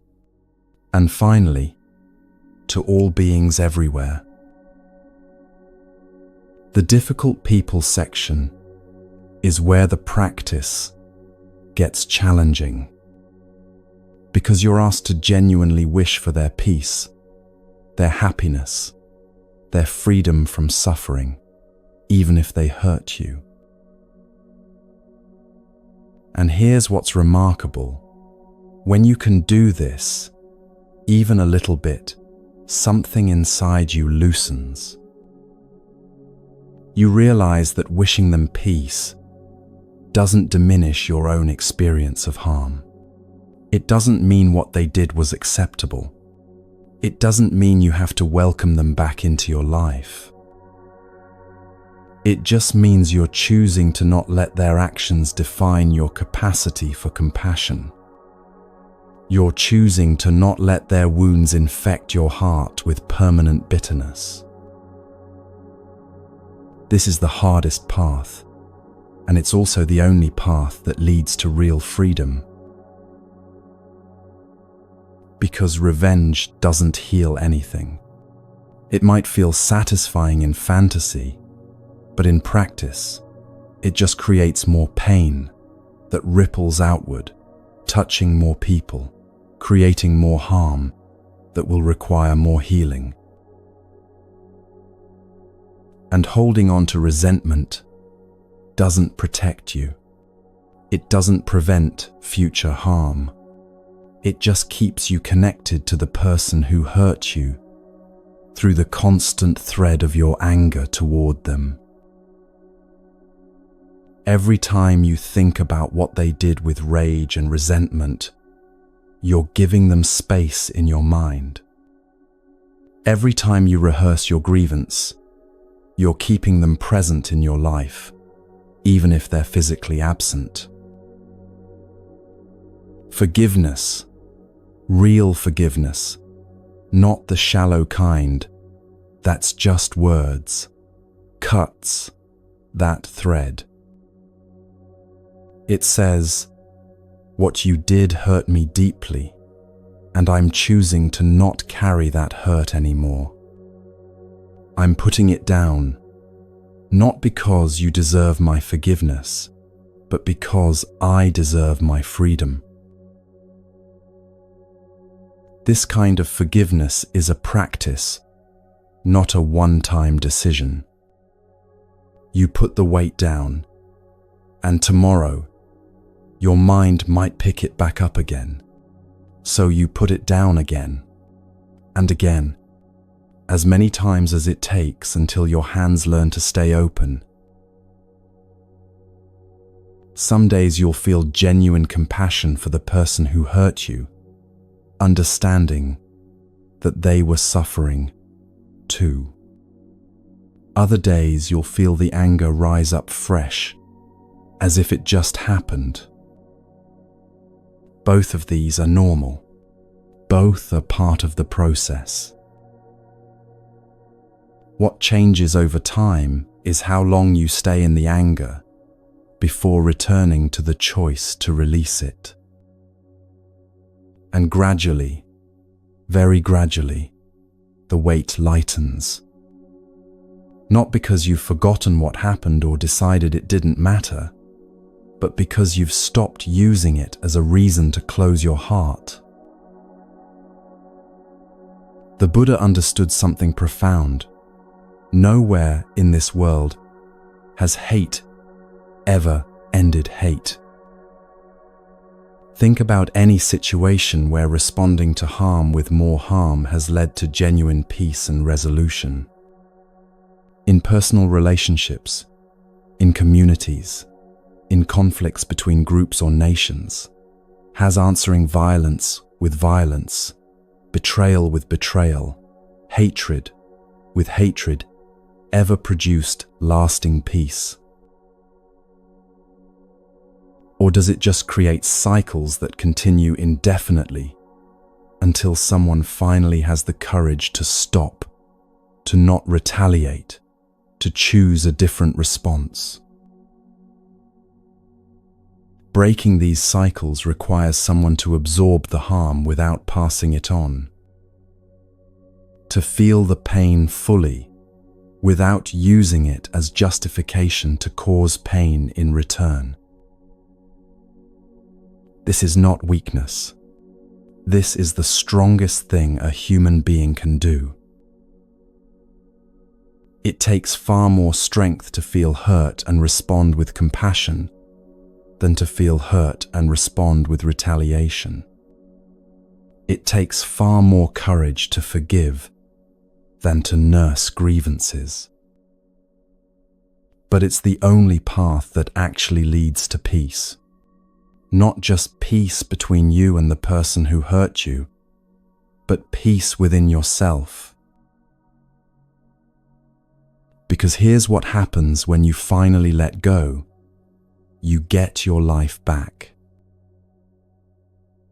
All the energy you were spending on staying angry, on replaying what happened, on imagining revenge, or rehearsing speeches you'll never give, that energy becomes available for your actual life. All the space that resentment was taking up in your heart and mind becomes available for joy, for connection, for presence with what's actually here now, rather than what happened then. You wake up one morning and realize you went the whole day without thinking about what they did. And then it's 2 days, then a week. The person who once dominated your thoughts becomes just another human being who crossed your path and is now gone. They don't disappear from your memory. What happened still happened, but it stops being the lens through which you see everything else. It becomes one chapter in your story rather than the story itself. And in that release, you discover something profound. You are not what happened to you. You are not defined by the worst thing anyone ever did to you. You are not limited by the worst thing you ever did. You are not your mistakes, or your wounds, or your history of pain. You are the awareness that holds all of those experiences, learns from them, and continues forward. You are the capacity to heal, to grow, to choose differently, to begin again. This is what the path of letting go offers. Not freedom from ever having been hurt, but freedom from being defined by hurt.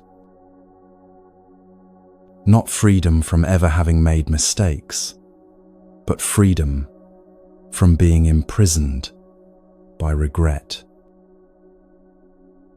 The weight you've been carrying, you can put it down.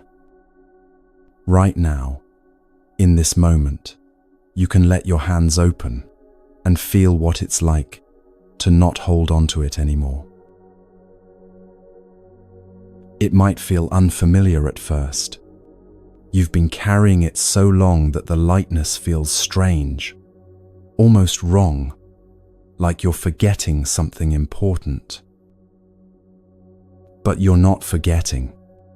You're remembering what it feels like to live in the present rather than the past.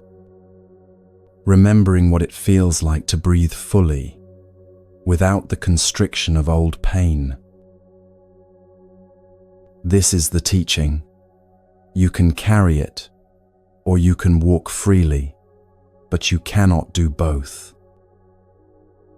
Every moment you spend holding on to what was is a moment you're not fully available for what is.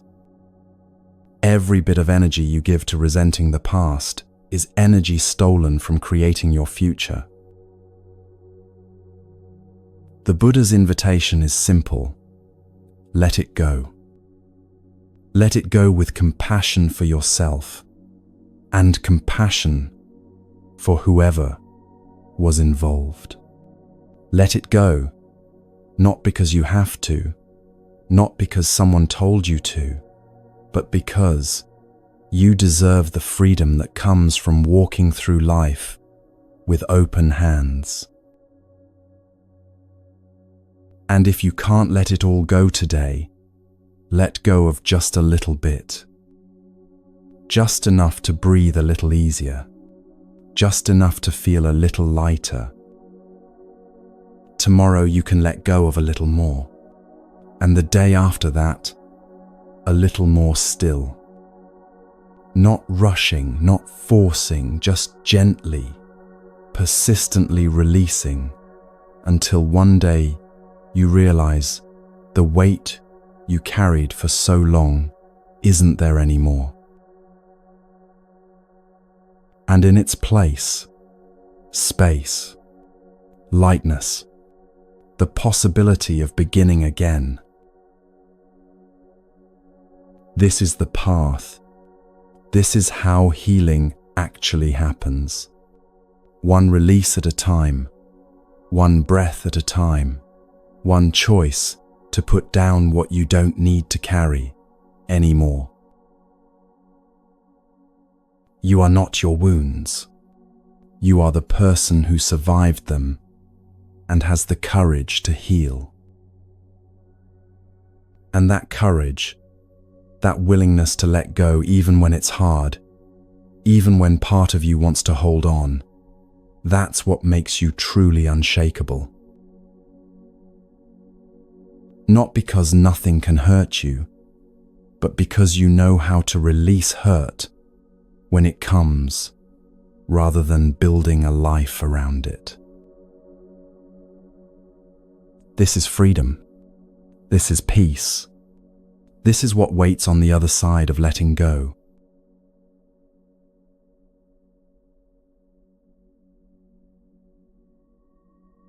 There's a quality of mind that the Buddha spoke about more than perhaps anything else, and it has a simple name that carries profound meaning: awareness.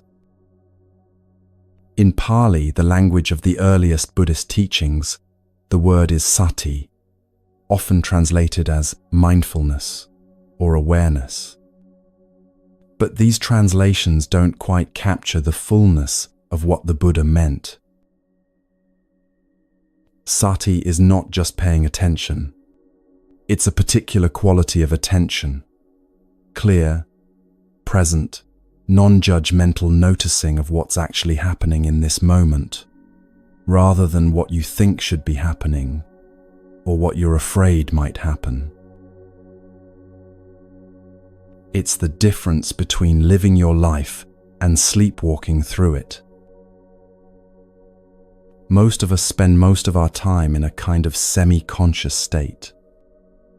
We're physically present but mentally somewhere else, replaying yesterday, planning tomorrow, lost in thoughts that have nothing to do with the actual experience we're having right now. You're eating, but not tasting. You're walking, but not feeling your feet touch the ground. You're listening to someone speak, but not really hearing them because you're already formulating what you'll say next. This is not living. This is existing on autopilot, while your actual life passes by unnoticed. The Buddha taught that awareness is the foundation of everything else. Without awareness, you can't see clearly. Without clear seeing, You can't understand what causes suffering. Without understanding, you can't make choices that lead to freedom. So awareness isn't just a pleasant addition to life. It's the essential starting point for any real transformation. Now, awareness begins with noticing what's actually present, rather than living inside your interpretations and stories about what's present. Right now, as you listen to these words, there's a direct experience happening. Maybe you're lying down, and there's the sensation of weight against the surface beneath you. Maybe there's sound in the room or outside. Maybe there's a particular quality of light, a temperature, sensations in your body. All of that is direct experience, the raw data of this moment, before your mind turns it into stories and interpretations. But most of the time, we skip right past direct experience and live in the story level. We're not experiencing the moment, we're thinking about the moment, judging it, comparing it to other moments, wishing it were different. The practice of awareness is learning to come back to direct experience, not as a rejection of thought, but as a way of grounding yourself in what's actually real, rather than what you're imagining, or fearing, or hoping. In Zen Buddhism, this is sometimes called just this. Just this breath, just this step, just this sensation, just this sound, just this moment, exactly as it is, without addition or subtraction. It sounds simple, and it is simple, but it's not easy, because your mind has been trained for years, maybe decades, to constantly drift away from direct experience into commentary about experience. So the practice is gentle but persistent, noticing when you've drifted and returning. Noticing again, returning again, 1,000 times a day if necessary. The Buddha spoke about opening and closing, though he used different language. He talked about the fetters that bind us, the knots in the heart that need untangling, the gates that need to be opened.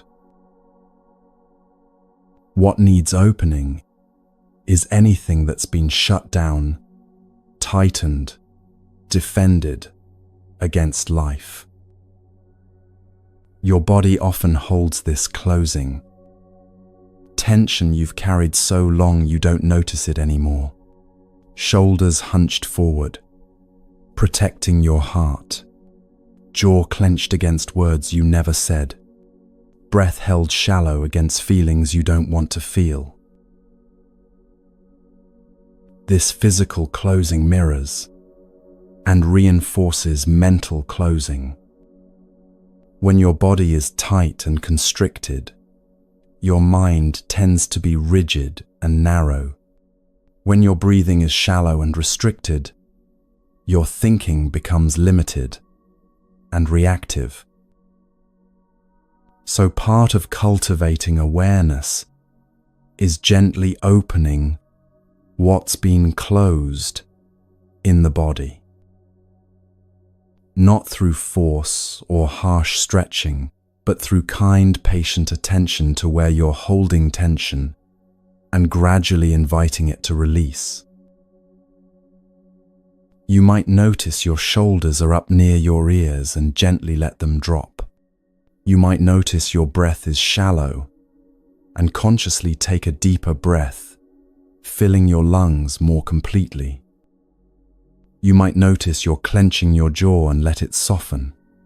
Let your teeth separate slightly. These small adjustments might seem insignificant, but they're profound. Each one is you choosing awareness over automaticity, choosing presence over pattern. And as the body opens, as tension releases, the mind naturally becomes more spacious too. Suddenly, you notice things you've been missing. Colors seem brighter, sounds clearer, sensations more vivid. Not because the world changed, but because you're actually present to experience it. Opening the mind means becoming aware of when your perspective has narrowed, when you've gotten locked into one way of seeing a situation. Maybe you've decided someone is a certain way and you only notice evidence that confirms that view, missing everything that contradicts it. Maybe you've convinced yourself that things have to be a particular way, and you can't see the other possibilities that exist. The Buddha taught about right view as part of the Eightfold Path, and right view includes the capacity to see clearly without distortion. This means being willing to question your assumptions, to notice when you're clinging to beliefs that might not be serving you anymore. Opening the mind doesn't mean becoming uncertain about everything. It means developing flexibility, the capacity to hold your views lightly enough that you can adjust them when new understanding arrives. Now let's talk about what awareness reveals when you actually practice it consistently. The first thing you notice is just how much you're not present. How much of your life is happening while you're lost in thought, planning, worrying, remembering, rehearsing conversations that will never happen. This can be disheartening at first. You sit down to practice awareness, and you realize your mind was somewhere else for the last 10 minutes straight.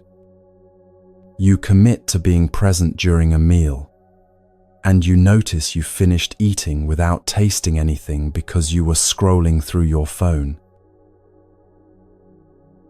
But this noticing, even though it might feel like failure, is actually success. Because you can't change what you're not aware of. The noticing is the first step, and it's the most important step. As you continue practicing, you start to notice patterns. You notice that certain situations trigger certain reactions in you, automatically, without any conscious choice involved. Someone says something, and you feel defensive before you've even processed what they said. You encounter a particular challenge, and you feel defeated before you've tried to address it. These automatic reactions are like grooves worn into your mind through repetition. They're patterns that have become so familiar they feel like truth, like just the way you are. But awareness reveals something liberating. They're just patterns, not permanent features of your being. And patterns can be changed. The Buddha spoke about this in terms of conditioning. We're conditioned by our past experiences, our culture, our family, our own repeated thoughts and behaviors. This conditioning creates the lens through which we see everything. But awareness lets you see the lens itself. And once you can see the lens, you're no longer completely bound by it. Here's where the practice becomes truly transformative. You're in a situation that normally triggers anxiety, and you feel the familiar sensation starting to arise. But this time, instead of being swept away by it, you notice it. There's anxiety arising. That simple noticing creates a gap, a space between the trigger and your response. And in that gap, choice becomes possible. You don't have to act on the anxiety. You don't have to believe everything it's telling you. You can feel it fully, while also remembering that it's a temporary state, a passing experience, not ultimate truth. This is what the Buddha meant when he taught that awareness is the path to the deathless. Not that you won't physically die, but that you're no longer completely identified with the changing, conditioned patterns of body and mind. There's a quality of awareness that watches everything arise and pass, thoughts, emotions, sensations, circumstances, without being swept away by any of it. This watching awareness is always here, always available, always steady beneath whatever turbulence is happening on the surface.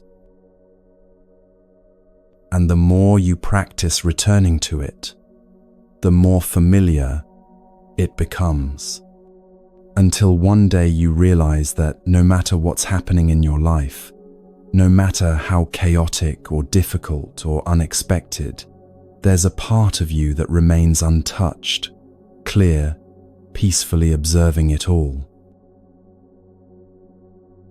This is not detachment in the sense of not caring. This is profound presence, being so fully here that you're not knocked off center by the constant changes of life. Now, the Buddha was very practical about how to develop this awareness. He didn't just say, "Be more aware," and leave it at that. He gave specific instructions. The most fundamental practice is awareness of breathing. Your breath is always with you, always happening in the present moment, always available as an anchor when your mind drifts away. The practice is simple. Notice when you're breathing in. Notice when you're breathing out. Not controlling the breath, not trying to breathe in any particular way, just noticing what's already happening. When your mind wanders, and it will wander constantly at first, you gently bring attention back to the breath. No judgment, no frustration, just a patient return. This is the training ground for all awareness practice. Because if you can notice when your attention has drifted from something as simple and constant as breathing, you can notice when your attention has drifted from your actual life. The Buddha also taught awareness of the body, of feelings, of mental states, of the patterns and principles that govern experience. Each of these is a different doorway into the same essential practice, being present with what actually is, rather than lost in thoughts about what is. And here's what changes when you practice this consistently. Your life becomes your life again. You're not missing it anymore while lost in your head. You're actually here, experiencing your moments as they happen, available for the beauty and difficulty and ordinariness of being alive. Problems don't disappear, but your relationship to them changes. Instead of being overwhelmed by the whole tangled mess, you can see clearly what's actually in front of you right now, and you can address it from presence rather than panic. Awareness doesn't make you superhuman. It makes you fully human, fully here for this one precious life you've been given. So the invitation is simple. Begin noticing. Notice your breath right now. Notice sensations in your body. Notice sounds around you. Notice the quality of your thoughts. Are they peaceful or agitated, clear or confused? Just notice without trying to change anything. Just see what's actually present when you pay attention. That's the practice. That's always been the practice. Simple but profound, easy to understand, but requiring patience to develop. Every moment you return to awareness, you're watering the seeds of presence and clarity. Every moment you notice you've drifted and gently come back, you're strengthening the capacity to be here, rather than lost in thoughts about being here. This is how you open what's been closed. This is how you wake up to your own life. One aware moment at a time, one gentle return at a time. And over time, awareness stops being something you do and becomes something you are. A natural, continuous presence that holds everything, the joyful and the difficult, the wanted and the unwanted, with equal steadiness and care. This is your birthright, this capacity for clear, present awareness. It's not something you need to earn or achieve. It's already here, waiting for you to remember it, to return to it, to let it be the ground you stand on. So return, notice, be here. That's the path. That's always been the path.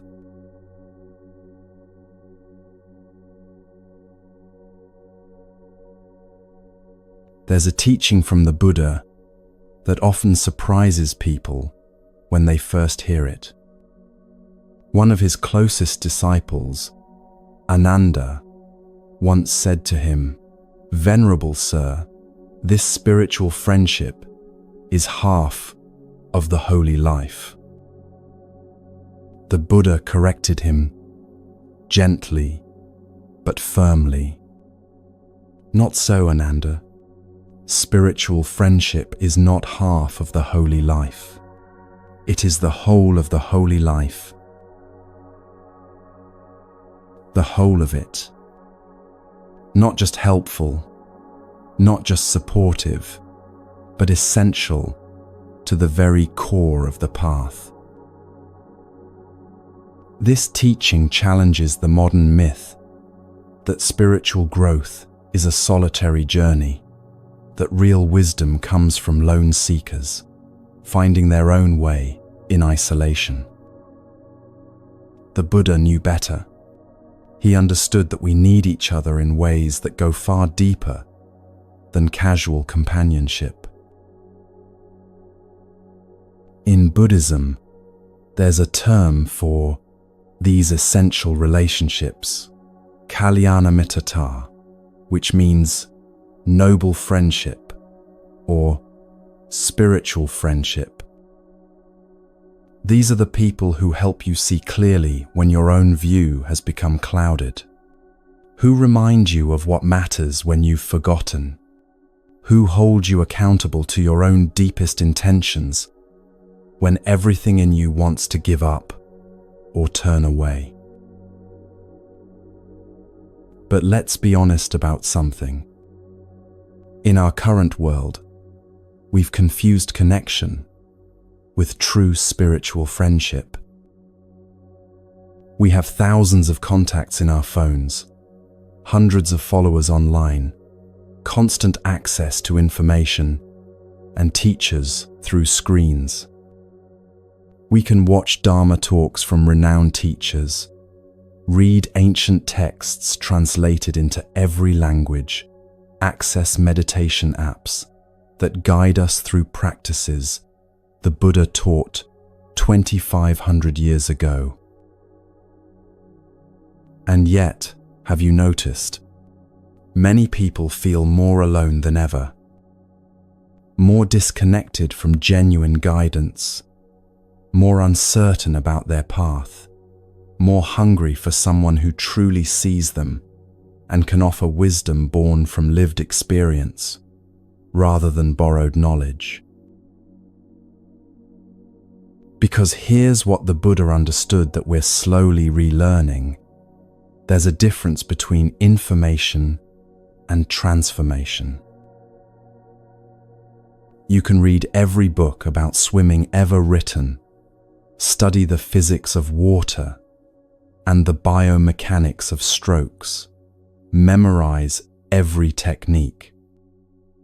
But until you actually get in the water with someone who knows how to swim, who can watch you try and point out what you're missing, who can demonstrate in real time what the texts are trying to describe, you won't learn to swim. Spiritual practice is the same. You can accumulate endless information about Buddhism, memorize sutras, understand theory at an intellectual level. But transformation requires something else entirely. It requires someone who has walked the path you're trying to walk. Someone who has faced the obstacles you're facing and found their way through. Someone who can see where you're stuck when you can't see it yourself, and who cares enough to tell you the truth even when it's uncomfortable to hear. The Buddha used the metaphor of a gatekeeper. Teachers are like people who hold the keys to doors you can't open on your own. Not because you're incapable, but because you don't yet know which door you need to walk through, or where to find it, or how to recognize it when you're standing right in front of it. The teacher doesn't do the walking for you. They don't carry you through the door or make the journey on your behalf. What they do is show you where the door is, give you the key, and sometimes stand beside you with steady presence while you gather the courage to step through. This is why the Buddha emphasized Sangha, spiritual community, as one of the three jewels alongside the Buddha and the Dharma. Because you cannot walk this path alone, no matter how strong or intelligent or determined you are. There are moments when you will lose your way, when the practices that were working suddenly don't work anymore, when you're facing something so difficult or confusing that you can't see clearly on your own. In those moments, spiritual friends become your eyes. They can see what you can't see. They can offer perspective when yours has narrowed to a pinpoint. They can remind you of truths you temporarily forgot. But here's what makes a true spiritual friend different from just someone who's nice or supportive. A true spiritual friend will tell you what you need to hear. not just what you want to hear. They won't always comfort you when comfort is actually keeping you stuck. They'll challenge you when challenge is what serves your growth. They love you enough to be honest, even when honesty is difficult. They care more about your actual well-being than about being liked. They're willing to risk your temporary displeasure if it means helping you see something crucial. This kind of relationship is rare, and it can't be built through screens. You can gain inspiration online, yes. You can learn techniques, understand concepts, feel encouraged by teachings that resonate.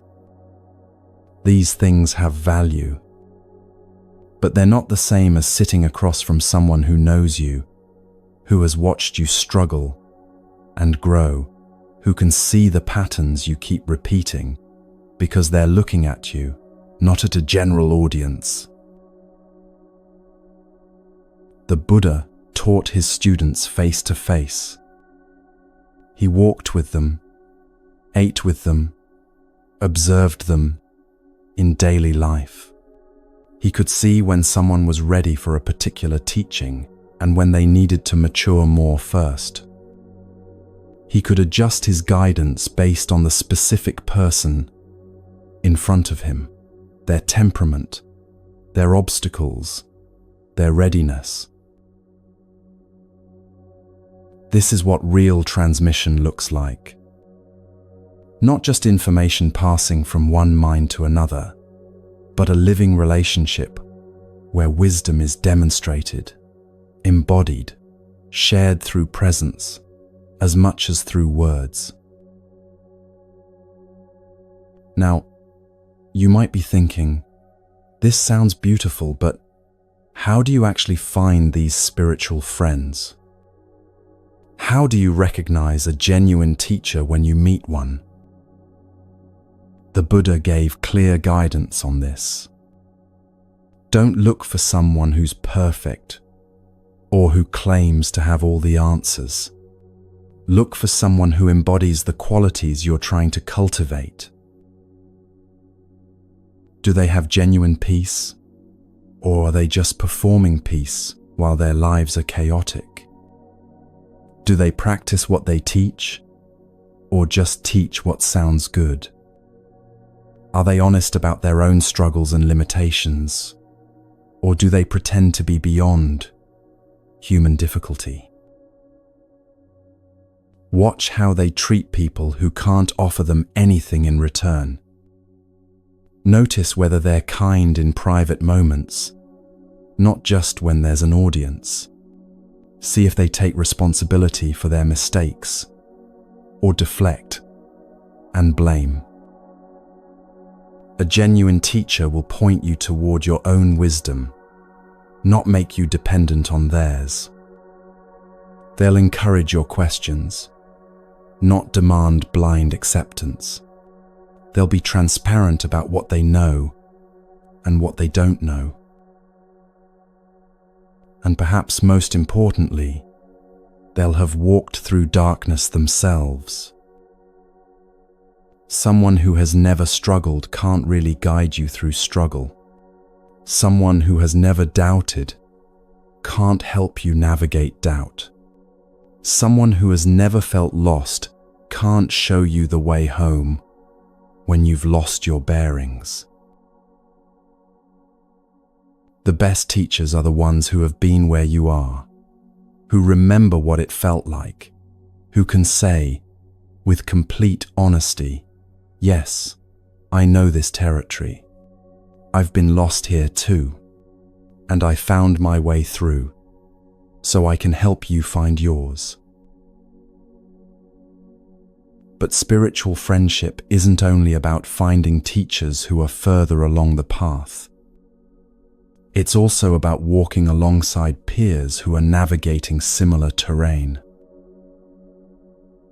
There's something powerful about practicing with others at your same level. You see their struggles and recognize your own.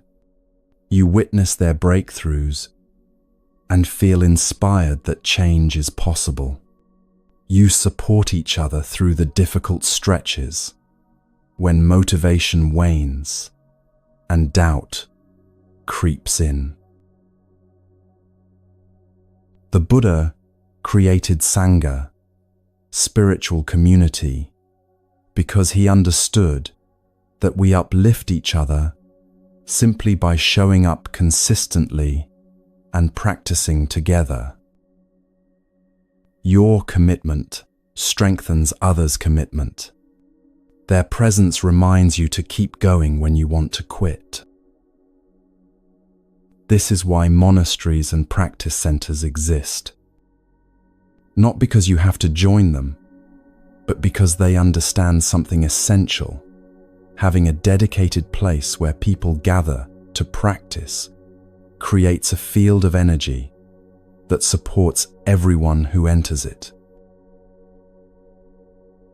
When everyone around you is meditating, it's easier to meditate.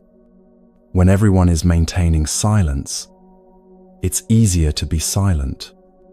When everyone is working on letting go of reactivity, your own reactivity becomes more apparent and you're more motivated to address it. But even if you never step foot in a monastery, you can create your own Sangha. Find even one other person who takes practice seriously and commit to supporting each other. Meet regularly, practice together, share honestly about your struggles and insights. The Buddha said that spiritual friendship is the whole of the holy life, because he knew that everything else becomes possible when you're not trying to do it alone. Your discipline strengthens when someone is practicing alongside you. Your understanding deepens when you can discuss teachings with someone who's also studying them. Your compassion expands when you're part of a community that values kindness. And perhaps most crucially, you can't see your own blind spots. You can't recognize patterns you're completely identified with. You need other people to reflect back what you can't see in yourself. This is the real gift of spiritual friendship, not just support and encouragement, though those matter, but the mirror that lets you finally see yourself clearly. The loving hand that points out what you're missing. The steady presence that reminds you of your own capacity for wisdom when you've temporarily forgotten. So if you're walking this path feeling alone, know that the Buddha himself said you're not meant to walk it that way. Seek out those who are also seeking. Find teachers who embody what you aspire to become. Build relationships with people who care about truth more than comfort, who will challenge you to grow rather than just validate where you already are. And be that kind of friend to others too. Show up consistently. Be honest even when it's hard. Offer your presence, your practice, your willingness to walk beside someone else on their journey. Because spiritual friendship is reciprocal. You're not just receiving guidance, you're also giving it through your own example, your own commitment, your own willingness to keep showing up even when the path is difficult. The Buddha knew what modern psychology has now confirmed. We become like the people we spend time with. Our habits, our values, our ways of seeing the world are deeply influenced by our closest relationships. So choose carefully who you walk with. Not in a judgmental way, but in a wise way that honors the precious nature of this life and your limited time to walk the path. Surround yourself with people who inspire you to be better, kinder, more aware, more free, and let go of relationships that constantly pull you back into patterns you're trying to release. This isn't about being perfect or only associating with saints. It's about finding people who are genuinely trying, who stumble and get back up, who care about growth, even when growth is uncomfortable. These are the friends who will walk with you all the way home. Not because the path is easy, but because traveling together makes even the difficult stretches bearable. The Buddha's final words before he died were about this. He told his students, "Be a lamp unto yourself. Find your own light, your own wisdom, your own way." But he also created Sangha, emphasized spiritual friendship, and spent his life in community with others who were also seeking freedom. Both are true. You must find your own light, and you need others to help you see it when you've temporarily lost sight of it yourself. This is the gift of spiritual friendship, being seen, being supported, being challenged, being loved enough that others want your freedom as much as you want it yourself. You don't have to walk alone. You were never meant to.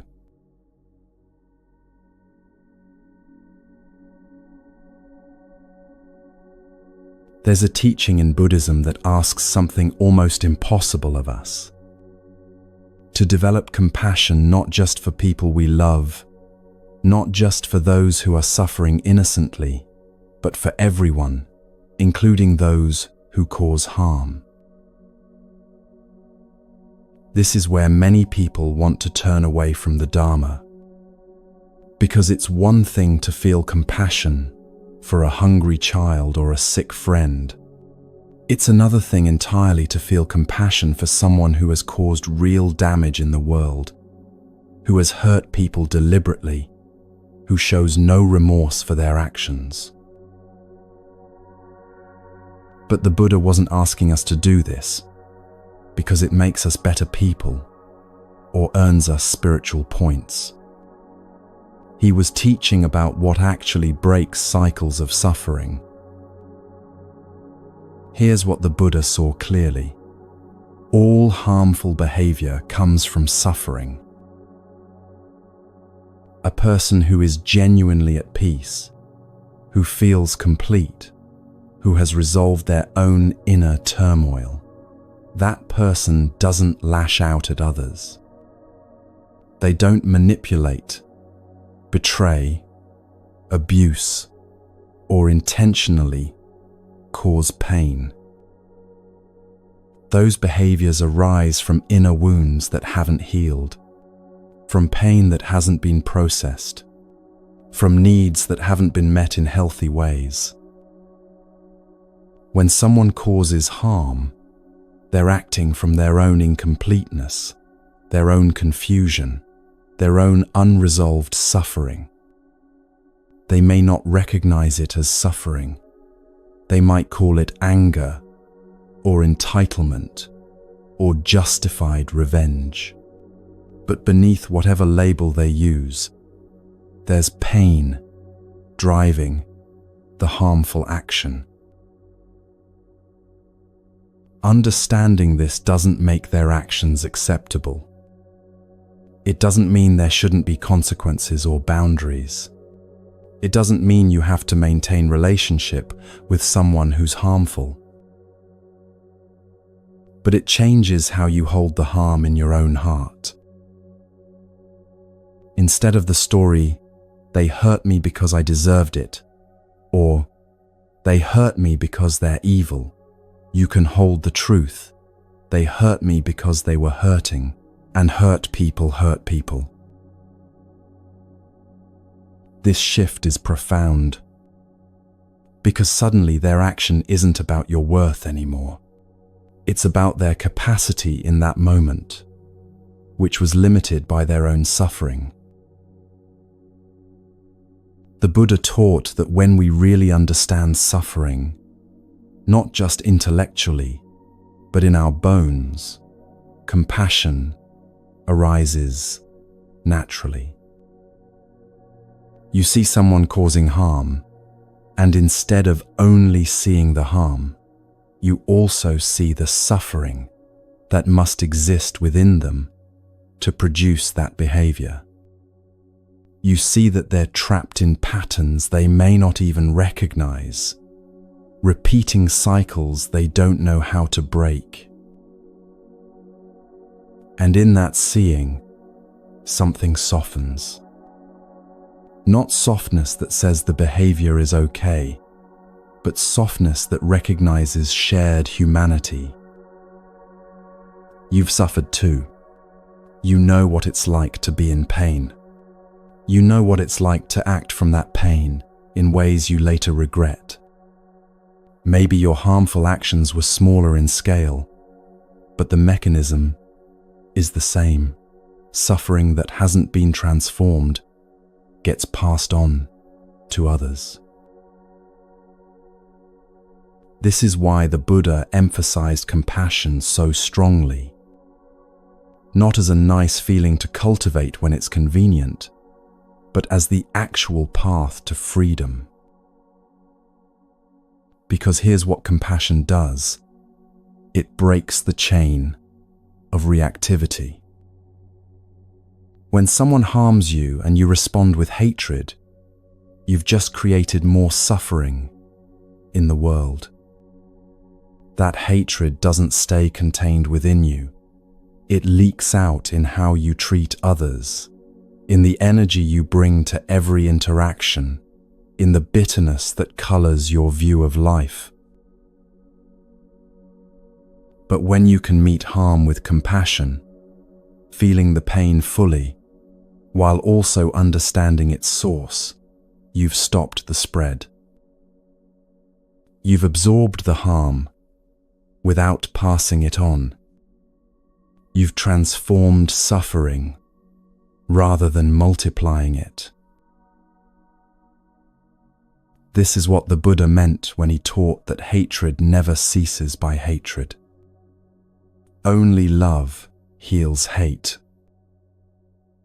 It's not a moral prescription about how you should feel. It's a practical observation about what actually works to break cycles of harm.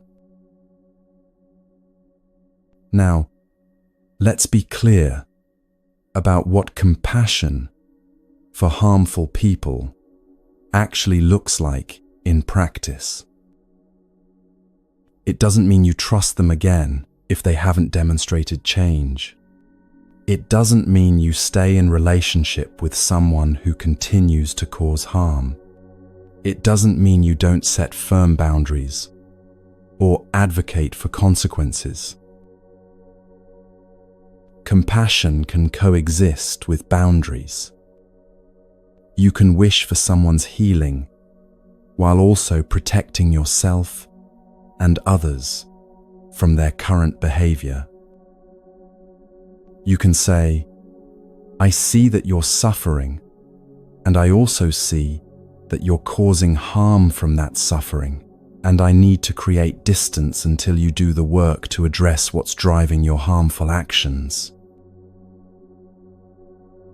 That's compassionate, because real compassion isn't about being nice or making everyone feel comfortable. It's about responding to suffering in ways that actually reduce suffering rather than enabling it to continue. Sometimes the most compassionate thing you can do for someone who's causing harm is to not absorb it, to not pretend it's okay, to create consequences that might finally wake them up to the impact of their actions. The Buddhist practice of metta, loving kindness, trains this capacity systematically. You start where it's easiest, extending goodwill toward yourself and people you love naturally. Then you practice with neutral people, those you neither love nor dislike. Then you move to difficult people, those who've caused harm or whom you simply find challenging. And finally, you extend loving kindness to all beings everywhere, without exception. The traditional phrases are simple. May you be peaceful. May you be happy. May you be free from suffering. When you practice this with someone who harmed you, something remarkable happens. You realize that wishing for their peace doesn't diminish your own pain. Wishing for their freedom from suffering doesn't excuse their actions. It just means you're choosing to not let their harm close your heart permanently. This practice is difficult. Sometimes it feels impossible. You say the words, "May you be peaceful," to someone who hurt you, and everything in you rebels against it. But that's okay. The practice isn't about feeling warmth and tenderness toward everyone immediately. It's about gradually training your mind to see suffering where you once only saw malice, to recognize shared humanity where you once only saw an enemy. Over time, with patient practice, the heart becomes more spacious. Not naive, not foolish, but spacious enough to hold both the reality of harm and the understanding of what produces harm. The Buddha taught this for a reason. He knew that as long as we divide the world into good people and bad people, deserving and undeserving, us and them, we'll stay trapped in cycles of suffering.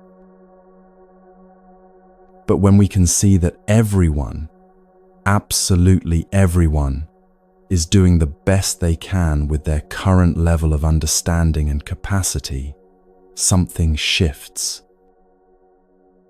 Some people's best is kind and wise. Other people's best is harmful and destructive because they're operating from such deep pain and confusion. But it's still their best in that moment, with that level of awareness. This doesn't mean you accept harm. It means you understand it differently. And that understanding creates space for a response that doesn't just perpetuate more suffering. Compassion is the path because it's the only thing that actually transforms suffering at its root. You can fight against suffering, resist it, try to destroy the people who cause it. But that approach just creates more of what you're fighting against. Or you can meet suffering with understanding, with the wish for all beings to be free from the conditions that cause them to suffer and cause others to suffer. That second path is harder. It requires more courage, more strength, more willingness to stay open-hearted, even when your heart has been broken. But it's the path the Buddha walked, and it's the path he invited everyone to walk who wants to be truly free. Not free from ever encountering difficulty, but free from responding to difficulty in ways that create more difficulty. Free from the cycles of reactivity that keep suffering alive in the world. So the practice is this: when you encounter harm, feel it fully. Don't minimize it, don't pretend it doesn't hurt. But also don't let it close your heart. Look for the suffering beneath the harm. Try to understand what pain must exist in someone to produce that action. Wish for them to be free from the suffering that's driving their harmful behavior. And at the same time, protect yourself and others. Set boundaries. Advocate for consequences. Don't enable harm to continue. This is the balance: an open heart and wise action. Compassion that's strong, not weak. Love that transforms rather than enables. This is the path the Buddha taught, not because it's easy, but because it's what actually works to reduce suffering in this world. One compassionate heart at a time, one choice to respond differently at a time, one refusal to pass on the harm we've received. This is how cycles finally break. This is how peace becomes possible. Not someday in the distant future, but right now, in how you choose to meet this moment, this person, this difficulty. With compassion, even when it's hard, especially when it's hard.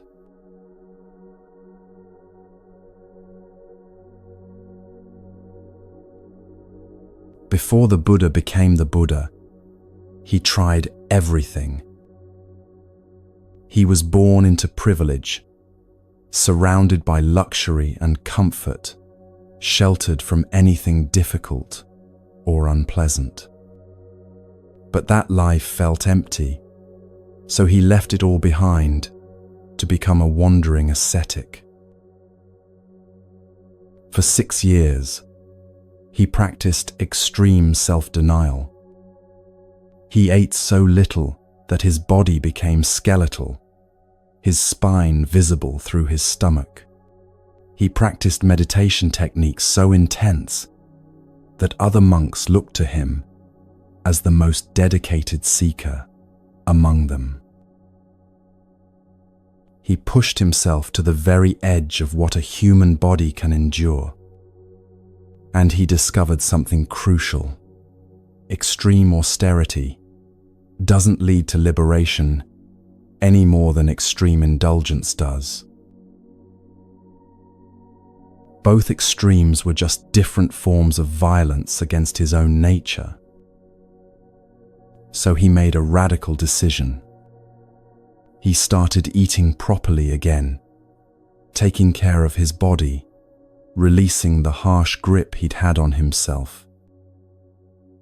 The other monks were scandalized, thinking he'd given up on the path. But he hadn't given up. He'd discovered something they hadn't yet understood.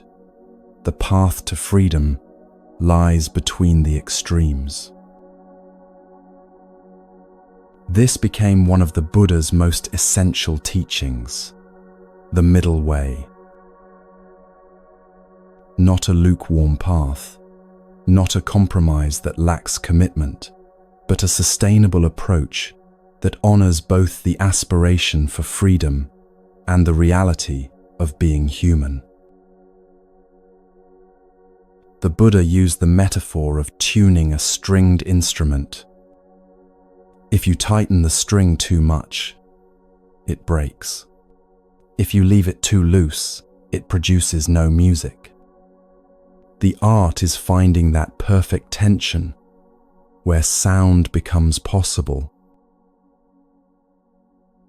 This is how we need to approach practice, and really, how we need to approach life itself. Most of us swing between extremes without realizing it. We push ourselves too hard, burn out, then collapse into doing nothing. We restrict ourselves severely, then binge. We're either all in or completely checked out, with no sustainable middle ground. The middle way asks something more nuanced of us.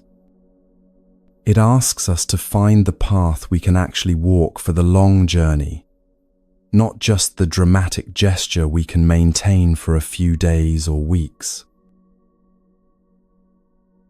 In meditation practice, this means not forcing your mind into stillness through sheer willpower, but also not letting yourself drift away into endless distraction.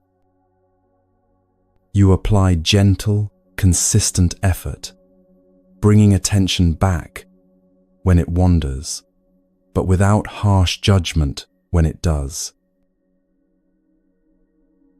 In daily life, this means not neglecting your body's needs in the name of spiritual practice, but also not indulging every craving that arises. You take care of yourself, eating well, resting enough, moving regularly, while also maintaining discipline around what genuinely serves your well-being. The middle way is often misunderstood as being moderate in a bland, uncommitted way. But that's not what the Buddha meant at all. He wasn't teaching mediocrity or half-hearted practice. He was teaching the most effective path to liberation, one that can actually be sustained over a lifetime, rather than just creating another form of suffering through extreme effort. Think about the people you know who've maintained meaningful practices for decades. They're rarely the ones who talk about dramatic spiritual experiences or push themselves to exhaustion. They're usually the ones who show up consistently, who practice steadily without drama, who found a rhythm that works with their actual life rather than against it. This is the wisdom of the middle way: sustainability over intensity. You're not trying to have the most impressive practice. You're trying to have a practice you'll still be doing in 20 years, because transformation happens through steady accumulation, not dramatic breakthroughs that can't be maintained.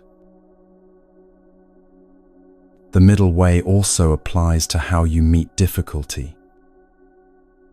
When challenges arise, one extreme is to fight against them with all your force, to resist what's happening, and try to dominate circumstances through sheer willpower. The other extreme is to collapse completely, to give up, and let yourself be swept away by whatever's happening. The middle way is neither fighting nor collapsing. It's meeting difficulty with clear eyes and steady presence, neither denying it's hard, nor being overwhelmed by how hard it is. You acknowledge what's real. Yes, this is difficult, while also staying connected to your capacity to work with difficulty. You don't pretend you're not struggling, but you also don't let struggle become your entire identity. This balanced approach is actually what makes you unshakable. Not because you're rigid and forcing yourself to not react, but because you've found the flexible strength that can bend without breaking, that can feel everything without being destroyed by what you feel. The Buddha taught the middle way as part of the Noble Eightfold Path: right view, right intention, right speech, right action, right livelihood, right effort, right mindfulness, right concentration. Notice that word right. In the original Pali, it's sama, which doesn't mean morally correct. It means appropriate, balanced, aligned with reality, rather than distorted by extremes. Right effort, for example, doesn't mean maximum effort or minimal effort. It means the amount of effort that's actually appropriate for this moment, this situation, this stage of the path. Sometimes that's a lot of effort when you're facing something that requires your full engagement. Sometimes it's very little effort when you're exhausted and what you need most is to rest and restore.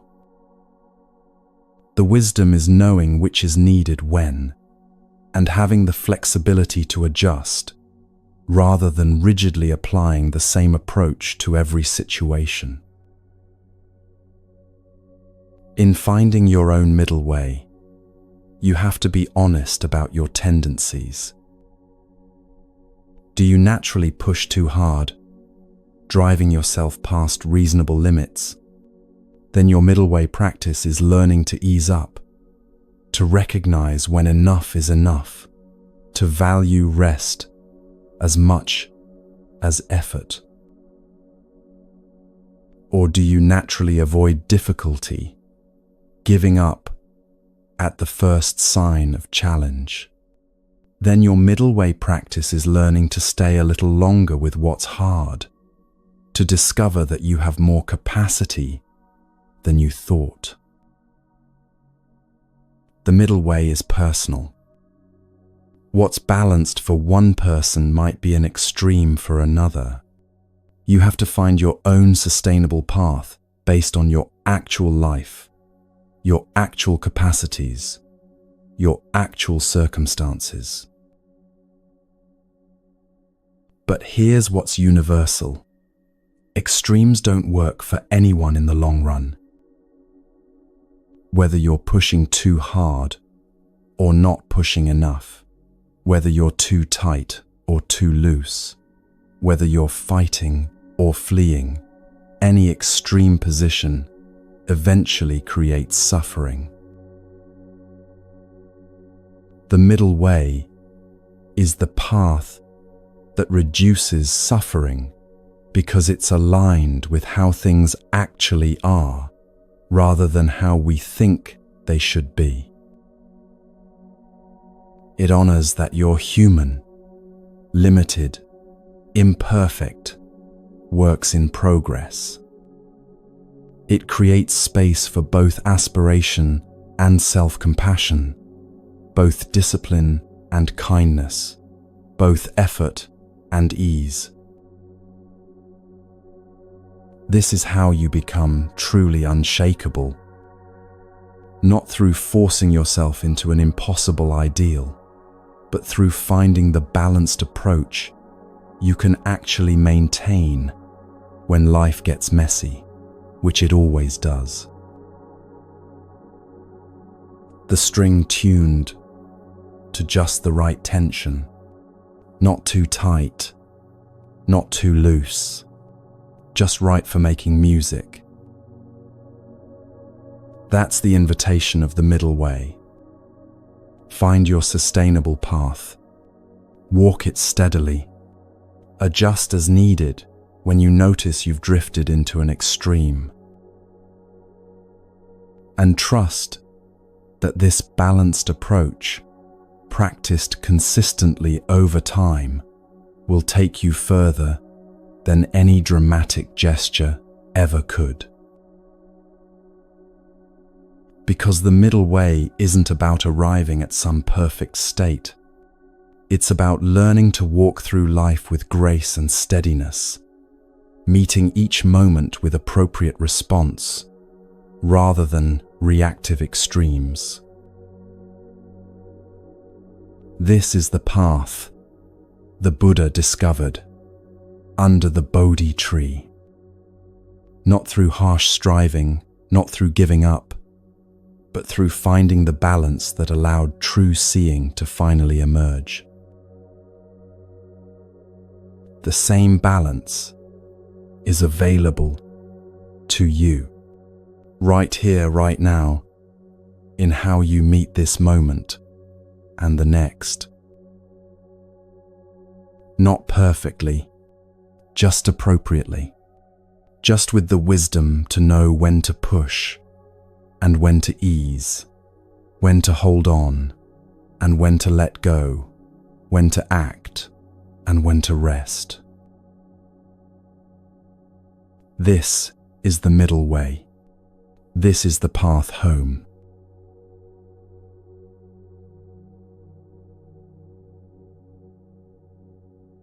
We've traveled far together in these hours, exploring ancient teachings that have guided countless seekers toward freedom. But here's what's most important to understand. Everything we've discussed isn't something you need to acquire or achieve. The peace you're seeking already exists within you. The unshakable foundation is already there, has always been there, beneath every storm you've weathered. These teachings aren't giving you something new. They're pointing to what's always been present, waiting for you to remember it, to return to it, to recognize it as your true nature. So begin where you are. You don't need to be perfect or have it all figured out. You don't need to meditate for hours or retreat from the world or become someone you're not. Just start with one breath, one moment of awareness, one small choice to let go of what you don't need to carry. Tomorrow, when you forget, and you will forget, simply begin again. Return to presence, return to kindness, return to the understanding that you are whole, exactly as you are. The path is walked one step at a time, one gentle choice at a time, one return at a time, when you've drifted away. Thank you for being here, for listening, for giving yourself this time to simply be present. May you find the peace you're seeking. May you be free from suffering. May you know your own unshakable nature. And may you walk gently through this life, carrying only what serves your freedom and letting everything else fall away. Rest well. You've done enough for today.